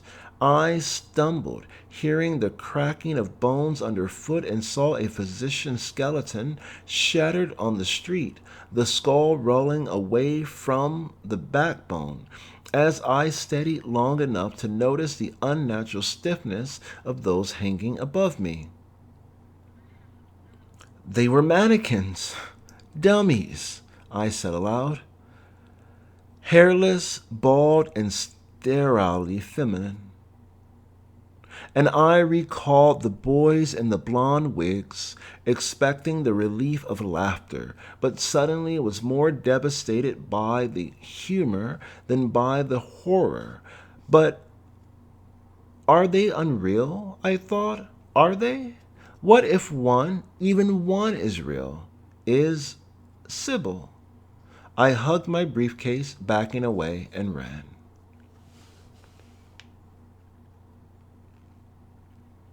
They moved in a tight-knit order, carrying sticks and clubs, shotguns and rifles, led by Raz the Exhorter, become Raz the Destroyer upon a great black horse. They moved in a tight-knit order, carrying sticks and clubs, shotguns and rifles, led by Raz the Exhorter, become Raz the Destroyer, upon a great black horse. A new Raz of a haughty, vulgar dignity, dressed in the costume of an Abyssinian chieftain, a fur cap upon his head, his arm bearing a shield, a cape made of the skin of some wild animal around his shoulders. A figure more out of a dream than out of Harlem, than out of even this Harlem night, yet real, alive, alarming. Come away from that stupid looting, he called to a group before a store. Come gin with us to burst in the armory and get guns and ammunition. And hearing his voice, I opened my briefcase and searched for my dark glasses, my Reinhardts, drawing them out only to see the crushed lenses fall to the street. Reinhardt, I thought. Reinhardt. I turned. The police were back there behind me. If shooting started, I'd be caught in the crossfire. I felt in my briefcase, feeling papers, shattered iron, coins, my fingers closing over Tarp's leg chain, and I slipped it over my knuckles, trying to think. I closed the flap, locking it. A new mood was settling over me as they came on, a larger crowd than Roz had ever drawn. I went calmly forward, holding the heavy case but moving with a certain new sense of self, and with it a feeling almost of relief, almost of a sigh. I knew suddenly what I had to do, knew it even before it shaped itself completely in my mind. Someone called, "Look!" and Roz bent down from the horse, saw me, and flung, of all things, a spear, and I fell forward at the moment of his arm, catching myself upon my hands as a tumbler would, and heard the shock of it piercing one of the hanging dummies. I stood, my briefcase coming with me. "Betrayer!" Roz shouted. "It's the brother," someone said. They moved up around the horse, excited and not quite decided, and I faced him, knowing I was no worse than he, nor any better. and that all the months of illusion and the night of chaos required but a few simple words. A mild, even a meek, muted action to clear the air, to awaken them and me. I am no longer their brother, I shouted. They want a race ride and I am against it. The more of us who are killed, the better they like. Ignore his lying tongue, Ross shouted. Hang him up to teach the black people a lesson. And there be no more traitors, no more Uncle Toms. Hang him up there with them blasted dummies. But anyone can see it, I shouted. It's true. I was betrayed by those who I thought were our friends, but they counted on this man, too. They needed this destroyer to do their work. They deserted you so that in your despair you'd follow this man to your destruction. Can't you see it? They want you guilty of your own murder, your own sacrifice. Grab him, Ross shouted. 3 men stepped forward and I reached up without thinking, actually a desperate oratorical gesture of disagreement and defiance, as I shouted, "No!" But my hand struck the spear and I wrenched it free. Gripping it mid-shaft, point forward. They want this to happen, I said. They planned it. They want the mobs to come uptown with machine guns and rifles. They want the streets to flow with blood, your blood, black blood and white blood, so that they can turn your death and sorrow and defeat into propaganda. It's simple. You've known it a long time. It goes, use a nigger to catch a nigger. Well, they used me to catch you, and now they're using Ross to do away with me and to prepare your sacrifice. Don't you see it? Isn't it clear? Hang the lying traitor, Ross shouted. What are you waiting for? I saw a group of men start forward. Wait, I said. Then kill me for myself, for my own mistake. Then leave it there. Don't kill me for those who are downtown laughing at the trick they played. But even Moon. Nader. But even as I spoke, I knew it was no good. I had no words and no eloquence, and when Ross thundered, hung him, I stood there facing them, and it seemed unreal. I faced them knowing that the madman in a foreign costume was real and yet unreal, knowing that he wanted my life, and that he held me responsible for all the nights and days and all the suffering and for all that which I was incapable of controlling. And I no hero, but short and dark with only a certain eloquence and a bottomless captivity for being a fool to mark me for the rest, saw them, recognized them at last as those whom I had failed, and of whom I was just now a leader, though leading them, running ahead of them, only in the stripping away of my illusionment. I looked at Ross on his horse and at their handful of guns and recognized the absurdity of the whole night and of the simple yet confoundingly complex arrangement of hope and desire, fear and hate, that had brought me here still running, and knowing now who I was and where I was, and knowing too that I had no longer to run. For are from the Jacks and the Emersons and the Bledsoes and the Nortons, but only from their confusion, impatience, and refusal to recognize the beautiful absurdity of their American identity and mine. I stood there, knowing that by dying, that by being hanged by Ross on this street in this destructive night, I would perhaps move them one fraction of a bloody step closer to a definition of who they were and of what I was and had been. But the definition would have been too narrow. I was invisible, and hanging would not bring me to visibility, even to their eyes, since they wanted my death not for myself alone, but for the chase I'd been all my life. But for the chase I'd been on all my life, because of the way I'd been run, chased, operated, purged, although to a great extent I could have done nothing else. Given their blindness, didn't they tolerate both Reinhardt and Bledsoe?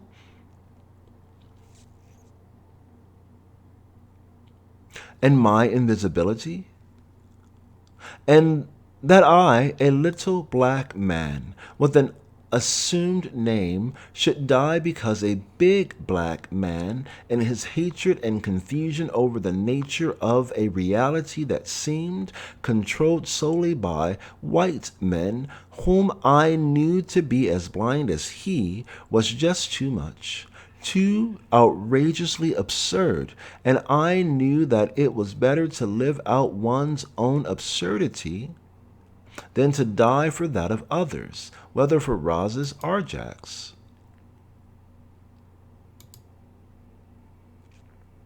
So when Roz yelled, "Hung him," I let fly the spear as it was.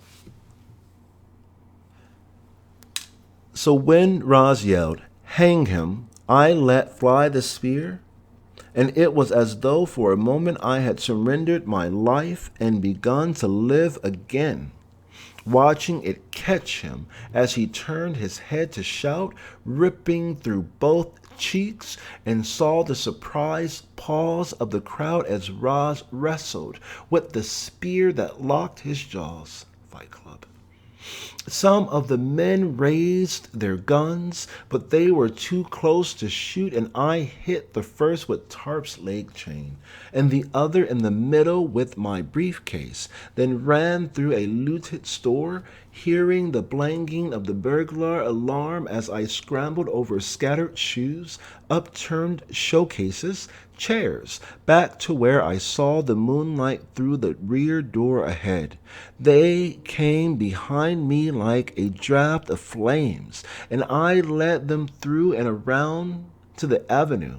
And if they'd fired, they could have had me, but it was important to them that they hang me, lynch me even, since that was the way they ran, had been taught to run. I should die by hanging alone, as though only hanging would settle things, even the score. So I ran expecting death between the shoulder blades or through the back of my head, and as I ran I was trying to get to Mary's. It was not a decision of thought, but something I realized suddenly while running over puddles of milk in the black street, stopping to swing the heavy briefcase and the leg chain slipping and sliding out of their hands.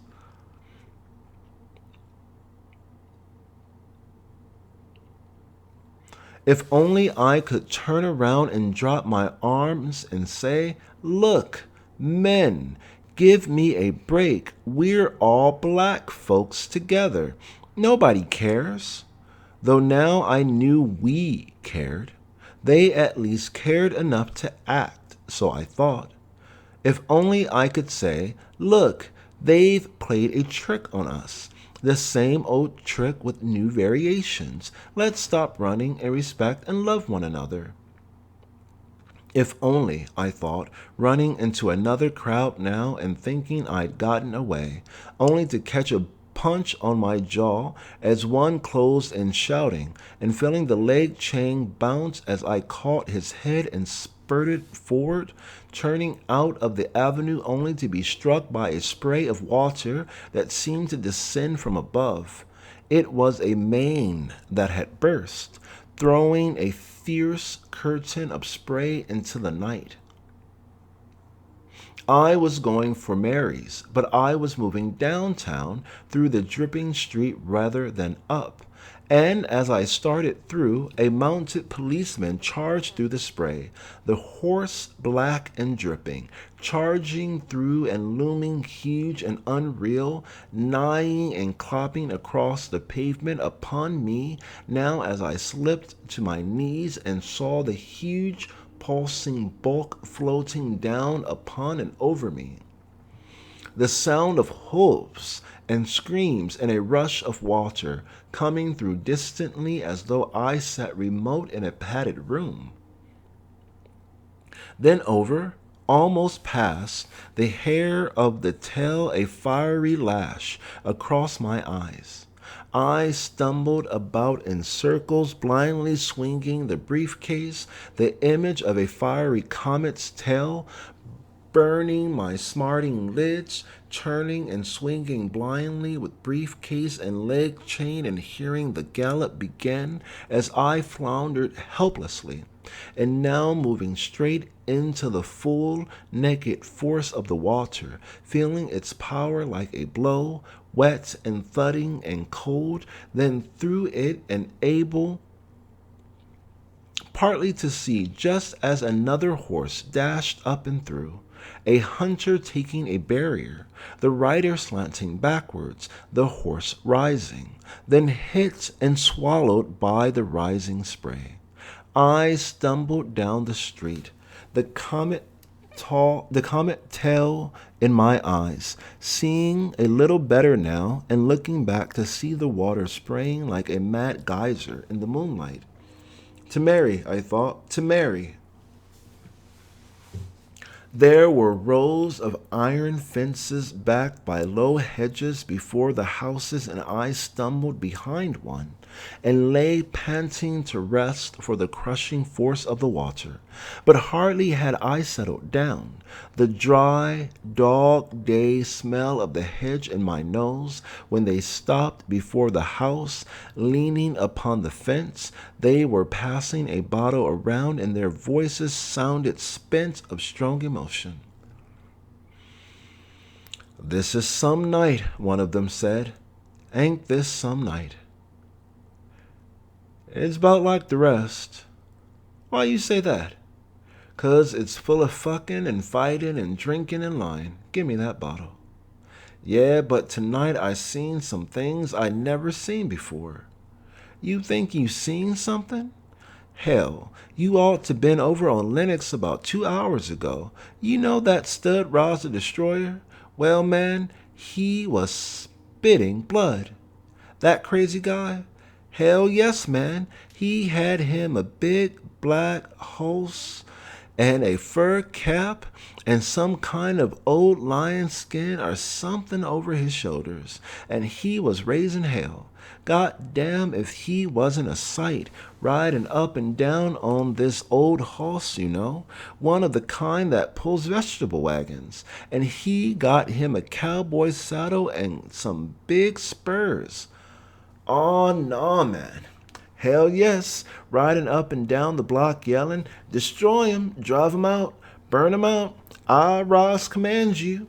You get that, man?" He said, "I, Roz, commands you to destroy them to the last piece of rotten fish." And about that time, some joker with a big old Georgia voice sticks his head out the window and yells, "Ride 'em, cowboy, give 'em hell and bananas."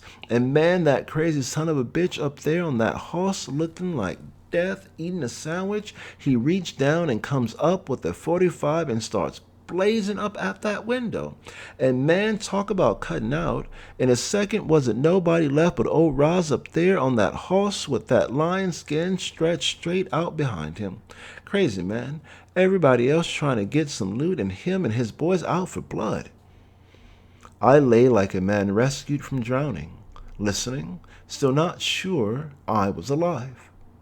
"I was over there," another voice said. "You see him when the mounted police got after his ass?" "Hell no. Here, take a little taste." "Well, that's when you should have seen him. When he seen them cops riding up, he reached back of his saddle and come up with some kind of old shield." "A shield?"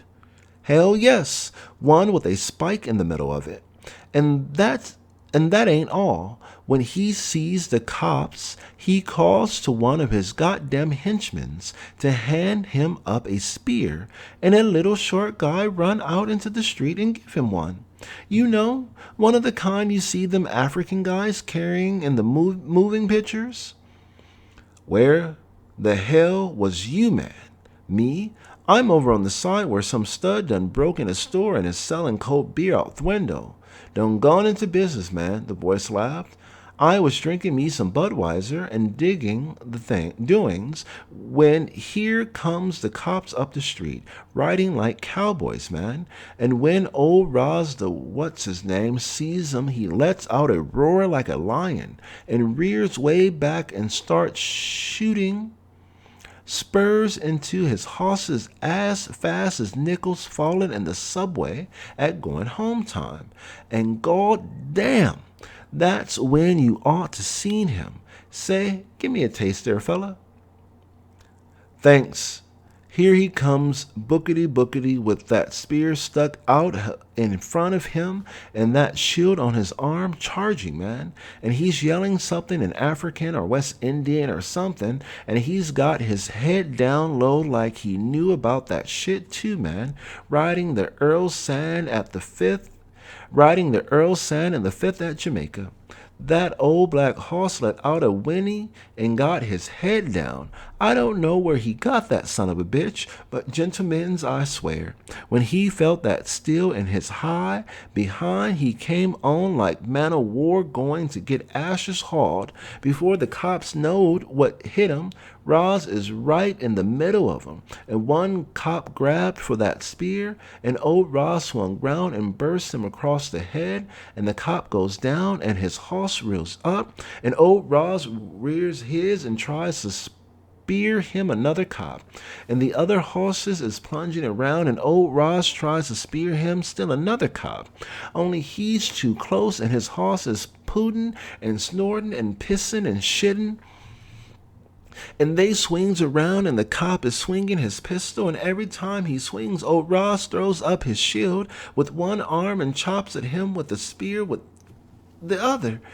And man, you could hear that gun striking that old shield like somebody dropping tire irons out a 12-story window. And you know what? When old Roz saw him, he was too close to spear him a cop. He wheeled around that horse around and rode off a bit and did him a quick roundabout face and charged him again, out for blood, man. Only this time the cop got tired of that bullshit, and one of them started shooting. And that was the lick. Old Roz didn't have time to get his gun, so he let fly that spear, and you could hear him grunt and say something about that cop's kinfolks, and then him and that horse shoot up the street leaping like hi-ho, the goddamn silver. Man, where'd you come from? It's the truth, man. Here's my right hand. They were laughing outside the hedge and leaving, and I lay in a cramp, wanting to laugh and yet knowing that Roz was not funny.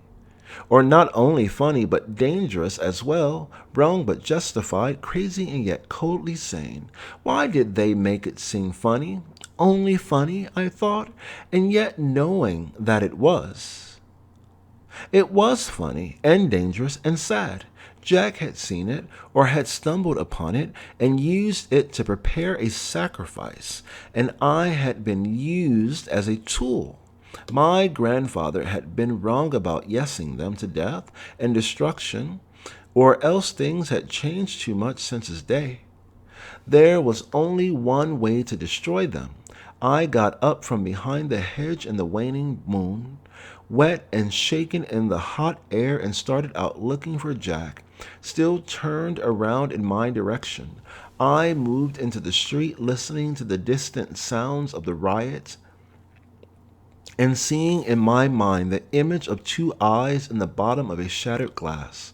I kept to the darker side of streets and to the silent areas, thinking that if he wished to really hide his strategy, he'd appear in the district, with a sound truck perhaps, playing the friendly advisor with Westrom and Tubit beside him. They were in civilian clothes, and I thought cops, until I saw the baseball bat and started to turn, hearing, "Hey, you!" I hesitated. "What's in that briefcase?" they said, and if they'd asked me anything else, I might have stood still. But at the question, a wave of shame and outrage shook me, and I ran, still heading for Jack. But I was in a strange territory now, and someone, for some reason, had removed the manhole cover, and I felt myself plunge down, down. A long drop that ended upon a load of coal that sent up a cloud of dust, and I lay in the black dark upon the black coal, no longer running, hiding, or concerned, hearing the shifting of the coal, as from somewhere above their voices came floating down. "You see the way he went down? Zoom! I was just fixing to slug the bastard." "You hit him?" "I don't know. Say, Joe, you think the bastard's dead?" "Maybe. He sure is in the dark, though. You can't even see his eyes. Nigger in the coal pile, eh, Joe?" Someone hollered down the hole, "Hey, black boy, come on out. We want to see what's in that briefcase." "Come down and get me," I said. "What's in that briefcase?" "You," I said, suddenly laughing. "What do you think of that?" "Me? All of you," I said. "You're crazy," he said, "but I still have you in this briefcase." "What did you steal?" "Can't you see?" I said. "Light a match." "What the hell's he talking about, Joe?" "Strike a match. The boogie's nuts." High above, I saw the small flames sputter into light. They stood heads down, as in prayer, unable to see me back in the cold. "Come on down," I said. "Ha ha, I've had you in my briefcase all the time, and you didn't know me then, and can't see me now." "You son of a bitch," one of them called, outraged. Then the match went out, and I heard something fall softly upon the coal nearby. They were talking above. "You goddamn black nigger son of a bitch," someone called. "See how you like this." And I heard the cover settle over the manhole with a dull clang. Fine bits of dirt showered down as they stamped upon the lid, and for a moment I sent coal sliding in wild surprise, looking up through black space to where for a second the dim light of a match sank through a circle of holes in the still. Then I thought, this is the way it's always been, only now I know it, and rested back, calm now, placing the briefcase beneath my head. I could open it in the morning, push off the lid. Now I was tired, too tired, my mind retreating, the image of the two glass eyes running together like blobs of melting lead. Here it was as though the riot was gone, and I felt the tug of sleep seem to move out upon black water. It's a kind of death without hanging, I thought, a death alive. In the morning I'll remove the lid. Mary, I should have gone to Mary's. I would go now to Mary's in the only way I could. I moved off over the black water, floating, sighing, sleeping invisibly.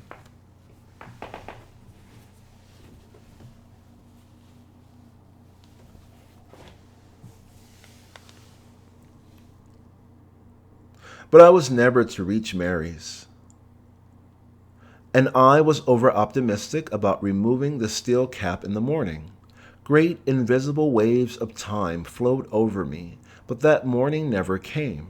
There was no morning nor light of any kind to awaken me, and I slept on until finally I was aroused by hunger. Then I was up in the dark and blundering around, feeling rough walls and the cold giving way beneath each step like treacherous sand. I tried to reach above me, but found only space, unbroken and impenetrable. Then I tried to find the usual ladder, but that leads out of such holes, but there was none. I had to have a light, and now on hands and knees, holding tight to my briefcase, I searched the coal until I found the folder of matches the men had dropped. How long ago had that been? But there were only 3, and to save them, I started searching for paper to make a torch. Feeling about slowly over the coal pile, I needed just one piece of paper to light my way out of the hole, but there was nothing. Next, I searched my pockets, finding not even a bill, or the advertising folder, or a Brotherhood leaflet. Why had I destroyed Reinhardt's throwaway? Well, there was only one thing to do if I was to make a torch. I'd have to open my briefcase. In it were the only papers I had. I started with my high school diploma, applying one precious match with a feeling of remote irony, even smiling as I saw the swift but feeble light push back the gloom. I was in a deep basement, full of shapeless objects that extended farther than I could see, and I realized that to light my way out I would have to burn every paper in the briefcase. I moved slowly off toward the darker blackness, lighting my way by these feeble torches. The next to go was Clifton's doll, but it burned so stubbornly that I reached inside the case for something else. Then, by the light of the smoke-sputtering doll, I opened a folded page. It was the anonymous letter, which burned so quickly that as it flamed, I hurriedly unfolded another. It was the slip upon which Jack had written my Brotherhood name. I could still smell Emma's perfume, even in the dampness of the cellar. And now, seeing the handwriting of the two in the consuming flames, I burned my hand and slipped to my knees, staring. The handwriting was the same. I knelt there, stunned, watching the flames consume them. That he or anyone at that late date could have named me and set me running with one and the same stroke of the pen was too much. Suddenly I began to scream, getting up in the darkness and plunging wildly about, bumping against the walls, scattering coal, and in my anger extinguishing my feeble light.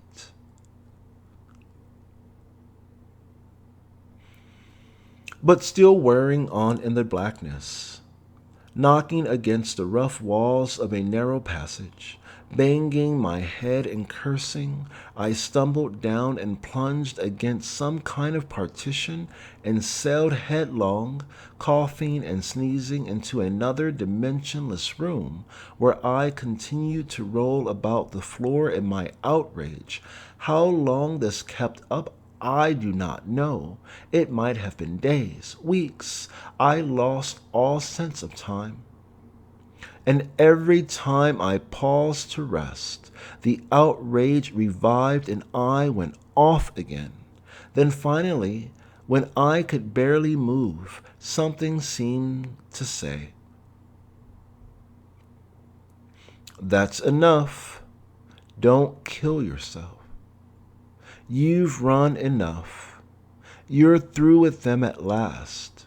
And I collapsed, faced forward, and lay there beyond the point of exhaustion, too tired to close my eyes. It was a state neither of dreaming nor of waking, but somewhere in between, in which I was caught like True Blood's jaybird that Yellow Jackets had paralyzed in every part but his eyes.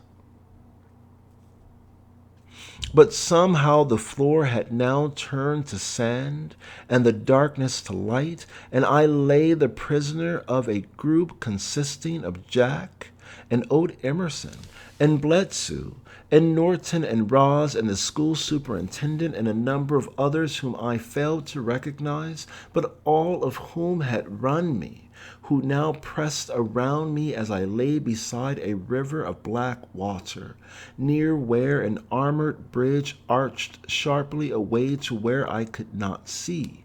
I was protesting their holding me, and they were demanding that I return to them and were annoyed with my refusal. No, I said. I'm through with all your illusions and lies. I'm through running. Not quite, Jack said above the other's angry demands, but soon will be. But you soon will be, unless you return. Refuse, and we'll free you of your illusions, all right? No, thank you. I'll free myself, I said, struggling to rise from the cutting sand. But now they came forward with a knife, holding me, like Rasputin, and I felt the dark red pain, and they took two bloody blobs and cast them over the bridge. And out of my anguish I saw them curve up and catch beneath the apex of the curving arch of the bridge to hang there, dripping down through the sunlight into the dark red water. And while the others laughed, before my pain-sharpened eyes, the whole world was turning red. Now you're free of illusions, Jack said, pointing to my seed wasting upon the air. How does it feel to be free of one's illusions? And I looked up through a pain so intense now that the air seemed to roar with the clanging of metal, hearing, how does it feel to be free of illusion? And now I answered, painful and empty, as I saw a glittering butterfly circle 3 times around my blood-red parts, up there beneath the bridge's high arch. But look, I said, pointing. And they looked and laughed, and suddenly seeing their satisfied faces and understanding, I gave a Bledsoe laugh, startling them. And Jack came forward, curious. Why do you laugh? He said. Because at a price I now see that which I couldn't see, I said. What does he think he sees? They said. And Jack came closer, threatening, and I laughed. I'm not afraid now, I said. But if you'll look, you'll see. It's not invisible.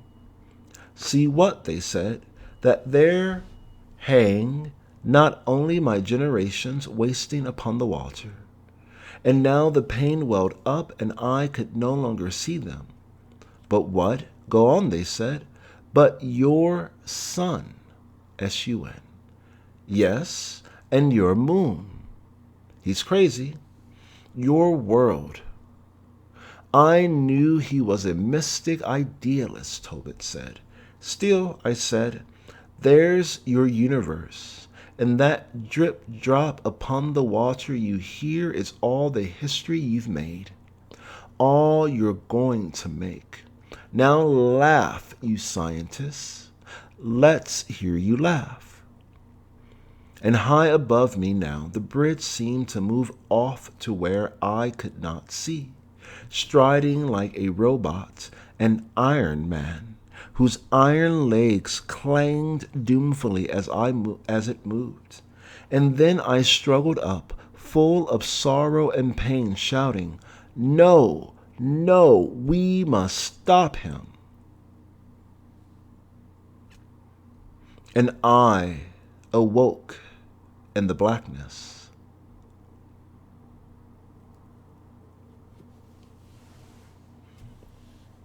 Fully awake now, I simply lay there as though paralyzed. I could think of nothing else to do. Later I would try to find my way out, but now I could only lie on the floor, reliving the dream. All their faces were so vivid that they seemed to stand before me, beneath a spotlight. They were all up there somewhere, making a mess of the world. Well, let them. I was through, and in spite of the dream, I was whole. No parts left out. And now I realize that I couldn't return to Mary's or to any part of my old life.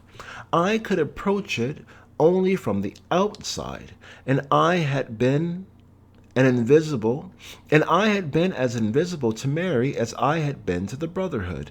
No, I couldn't return to Mary's, or to the campus, or to the Brotherhood, or home. I could only move ahead or stay here underground. So I would stay here unless I was chased out. Here at least, I could try to think things out in peace, or if not in peace, in quiet.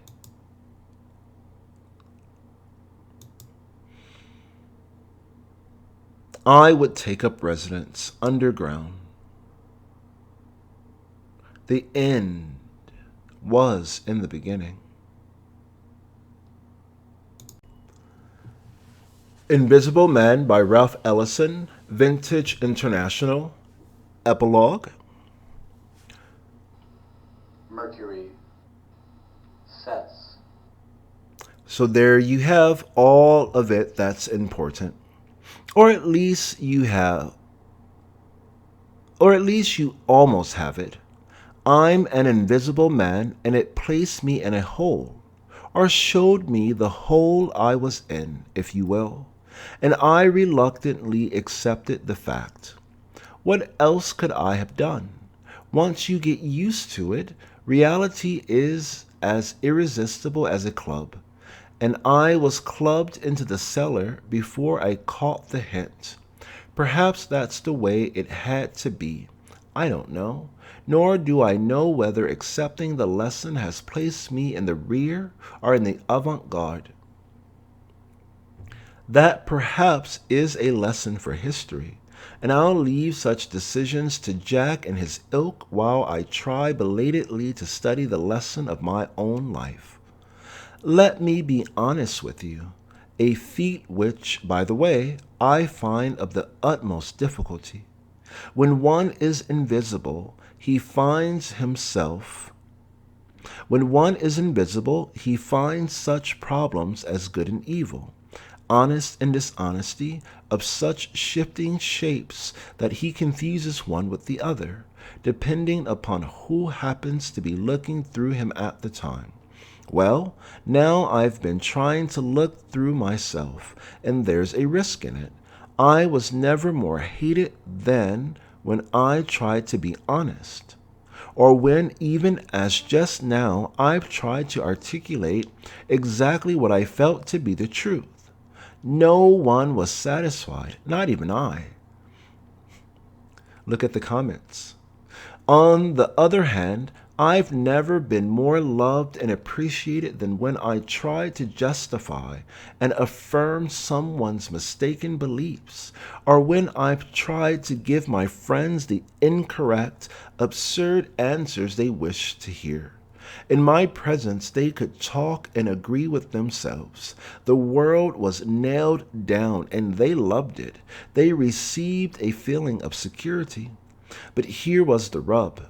Too often, in order to justify them, I had to take myself by the throat and choke myself until my eyes bulged and my tongue hung out and wagged like the door of an empty house in a high wind. Oh yes, it made them happy and it made me sick.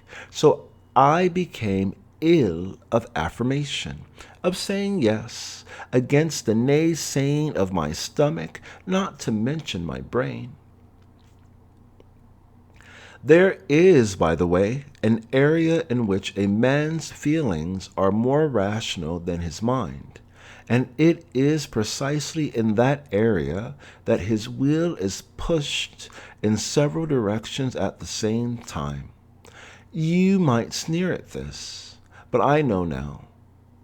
I was pulled this way and that for longer than I can remember. And my problem was that I always tried to go in everyone's way but my own.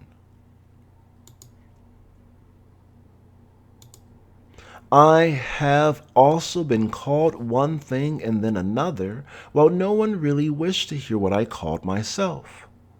So after years of trying to adopt the opinions of others, I finally rebelled. I am an invisible man. Thus I have come a long way and returned and boomeranged a long way from the point in society toward which I originally aspired. So I took to the cellar. I hibernated. I got away from it all. But that wasn't enough. I couldn't be still even in hibernation. Because, damn it, there's the mind. The mind. It wouldn't let me rest. Gin, jazz, and dreams were not enough. Books were not enough. My belated appreciation of the crude joke that had kept me running was not enough. And my mind revolved again and again back to my grandfather. And despite the farce that ended my attempt to say yes to brotherhood, I'm still plagued by his deathbed advice. Perhaps he hid his meaning deeper than I thought. Perhaps his anger threw me off. I can't decide. Could he have meant, hell, he must have meant the principle, that we were to affirm the principle on which the country was built and not the men, or at least not the men who did the violence. Did he mean say yes because he knew that the principle was greater than the men, greater than the numbers and the vicious power and all the methods used to corrupt its name? Did he mean to affirm the principle which they themselves had dreamed into being out of the chaos and darkness of the feudal past, and which they had violated and compromised to the point of absurdity, even in their own corrupt minds? Or did he mean that we had to take responsibility for all of it, for the men as well as the principle, because we were the heirs who must use the principle because no other fitted our needs? Not for the power or for the vindication, but because we, with the given circumstances of our origin, could only thus find transcendence? Was it that we most of all, had to affirm the principle, the plan in whose name we had been brutalized and sacrificed, not because we would always be weak, nor because we were afraid or opportunistic, but because we were older than they, in the sense of what it took to live in the world with others, and because they had exhausted in us some, not much, but some, of the human greed and smallness, yes, and the fear and superstition that had kept them running. Oh, yes, they're running too, running all over themselves. Or was it? Did he mean that we should affirm the principle because we, through no fault of our own, were linked to all the others in the loud, clamoring, semi-visible world, that world seen only as a fertile field for exploitation by Jack and his kind? And with condescension by Norton and his, who were tired of being the mere pawns in the futile game of making history? Had he seen that Saturn.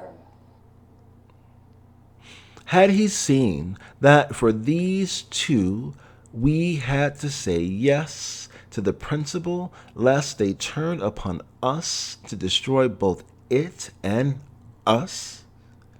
Agree 'em to death and destruction, grandfather had advised. Hell, weren't they their own death and their own destruction, except as the principle lived in them and in us? And here's the cream of the joke. Weren't we part of them, as well as apart from them? and subject to die when they died? I can't figure it out. It escapes me. But what do I really want? I ask myself. Certainly not the freedom of a Reinhardt or the power of a Jack, nor simply the freedom not to run. No, but the next step I couldn't make, so I've remained in the hole. I'm not blaming anyone for this state of affairs, mind you, nor merely crying mea culpa. The fact is that you carry part of your sickness within you. At least I do, as an invisible man. I carried my sickness. And though for a long time I tried to place it in the outside world, the attempt to write it down shows me that at least half of it lay within me.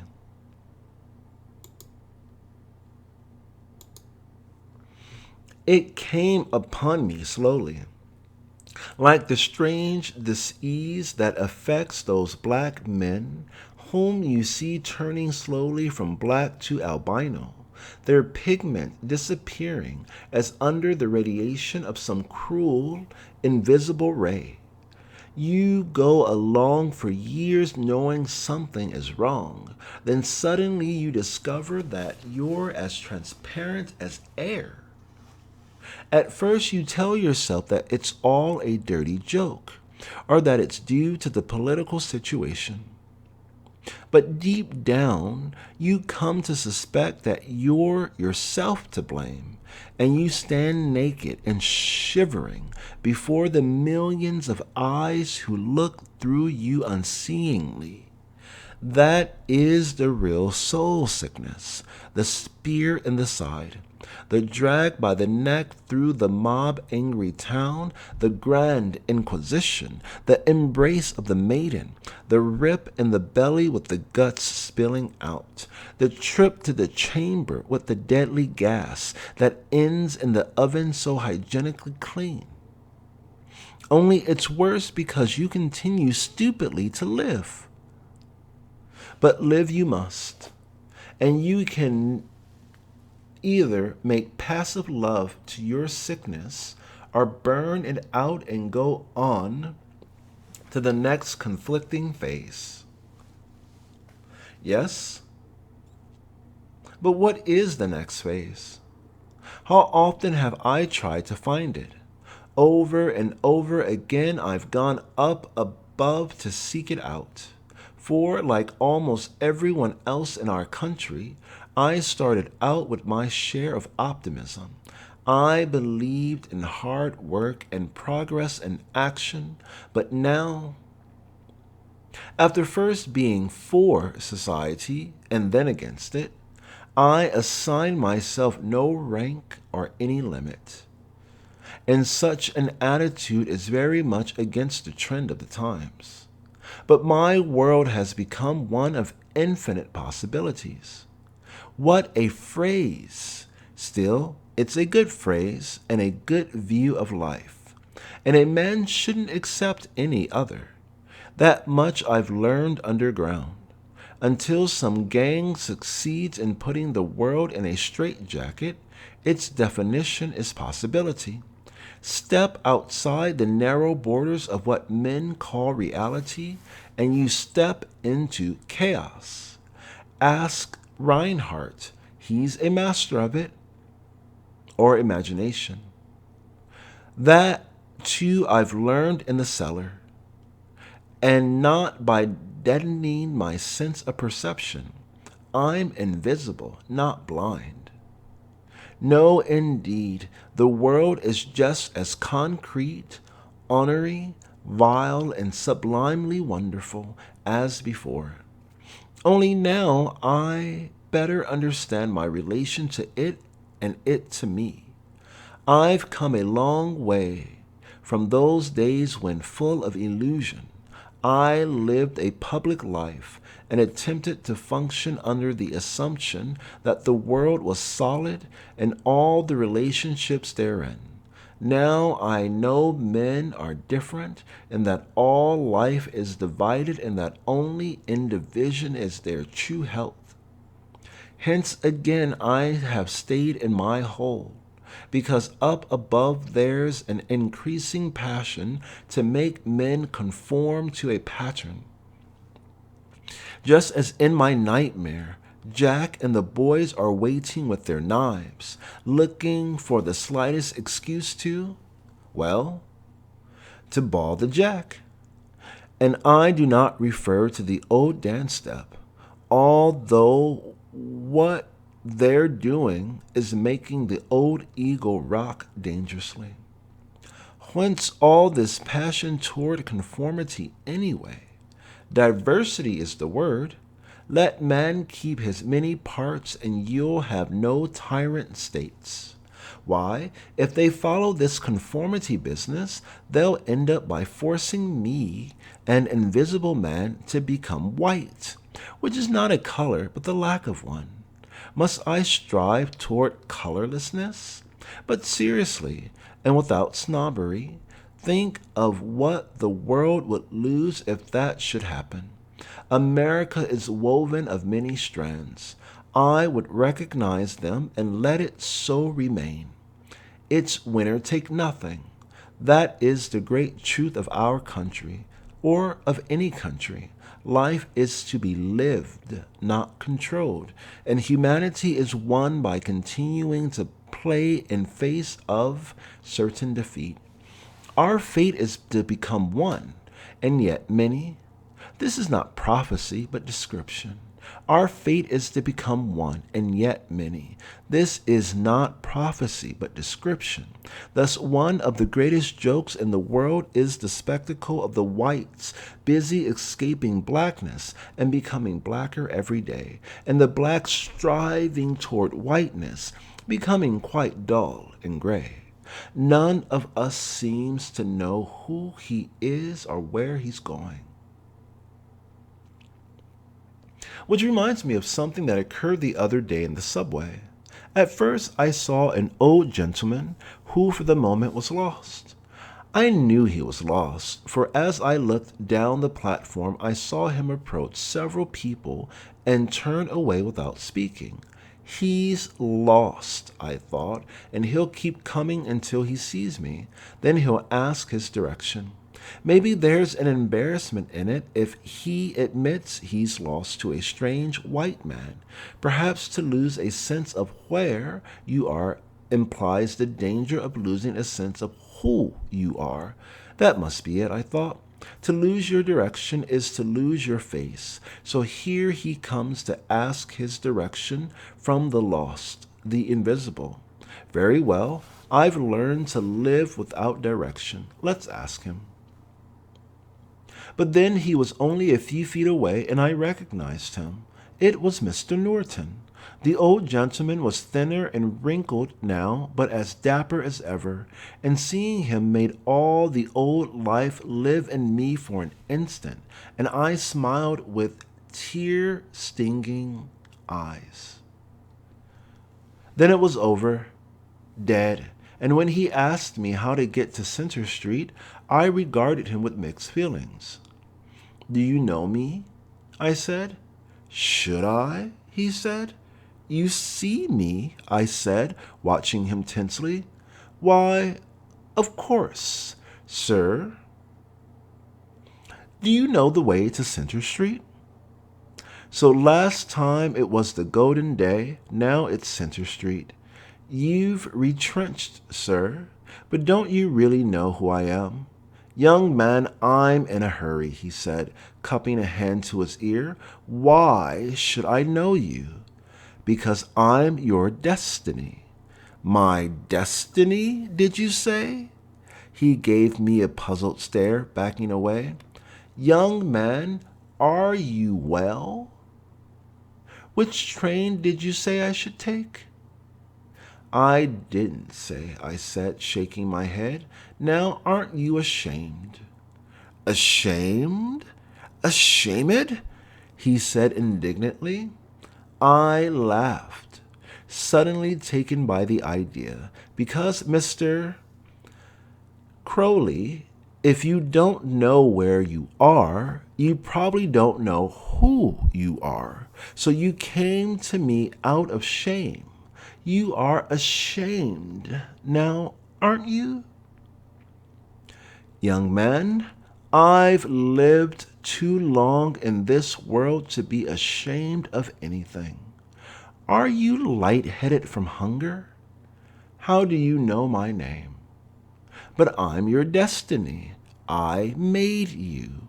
Why shouldn't I know you? I said, walking closer and seeing him back against a pillar. He looked around like a cornered animal. He thought I was mad. Don't be afraid, Mr. Crowley, I said. There's a guard down the platform there. You're safe. Take any train. They all go to the Golden...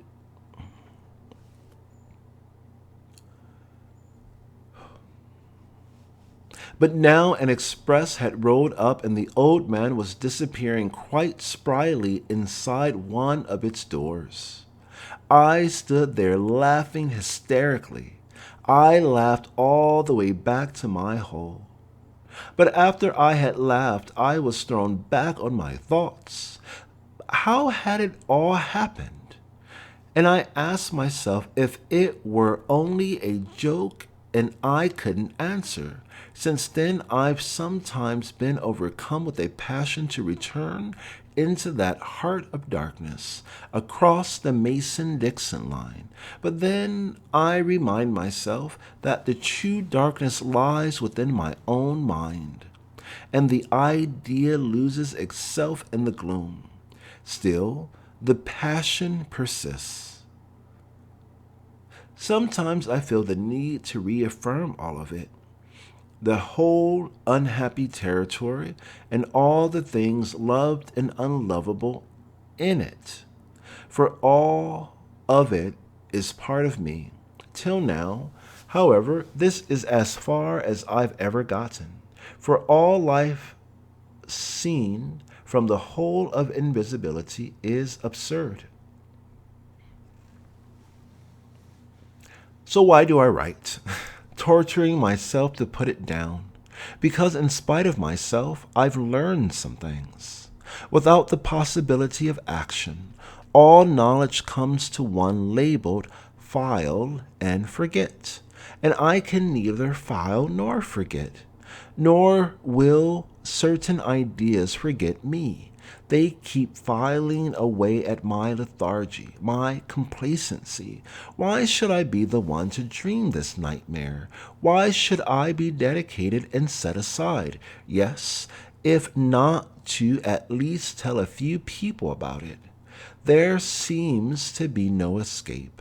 Here I've set out to throw my anger into the world's face, but now that I've tried to put it all down, the old fascination with playing a role returns, and I'm drawn upward again, so that even before I finished, I failed. Maybe my anger is too heavy. Perhaps being a talker, I've used too many words, but I've failed. The very act of trying to put it all down has confused me and negated some of the anger and some of the bitterness. So it is that now I denounce and defend, or feel prepared to defend.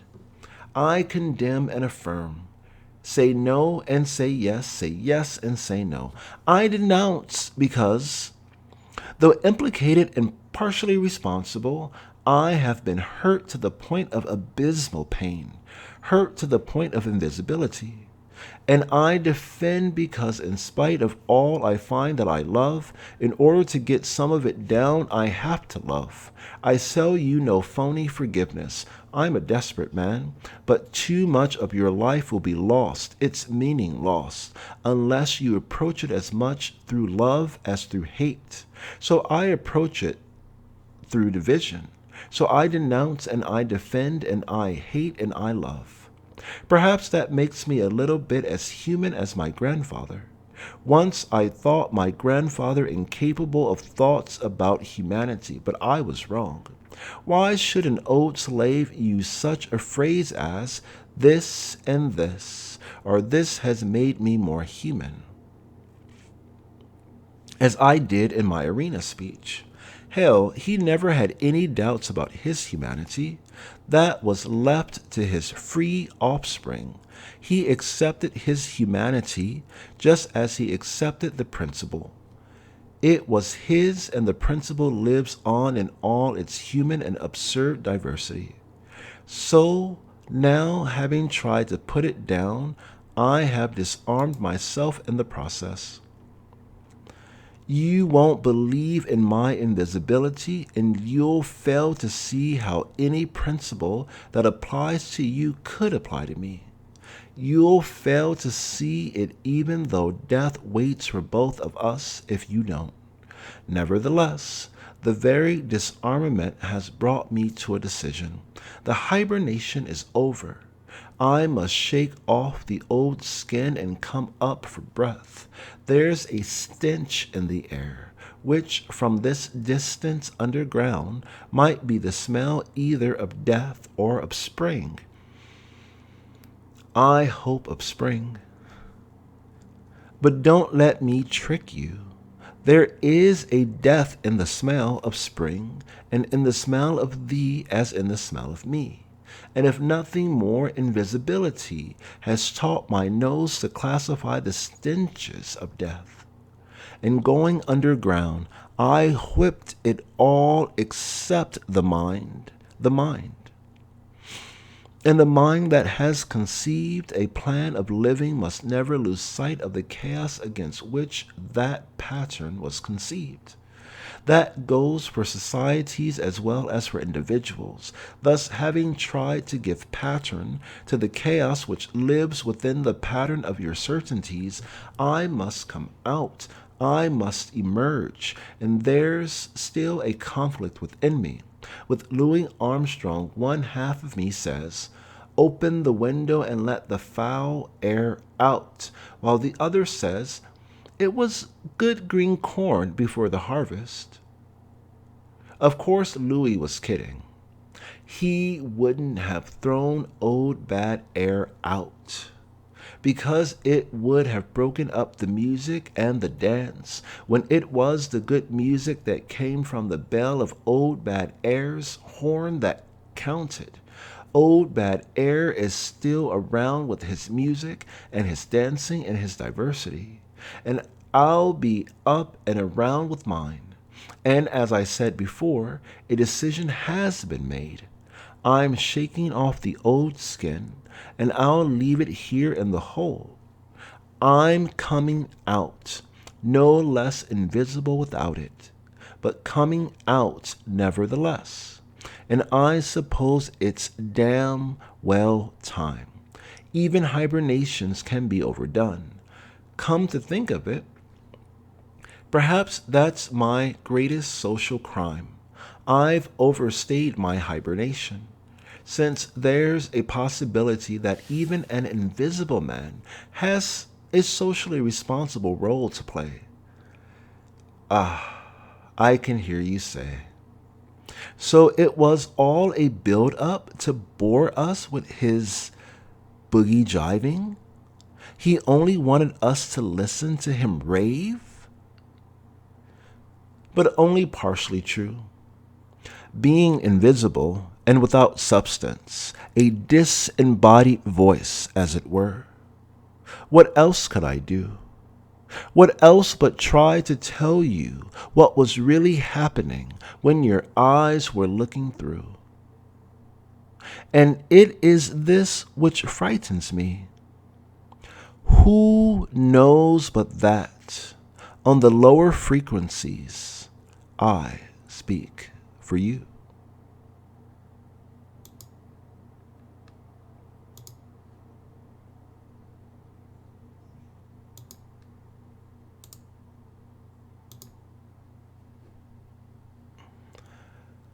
September 10, 2020, Era Vulgaris, 7:19 p.m. GMT -7. Hour of Saturn, 6:59 p.m. to 7:57 p.m. The end.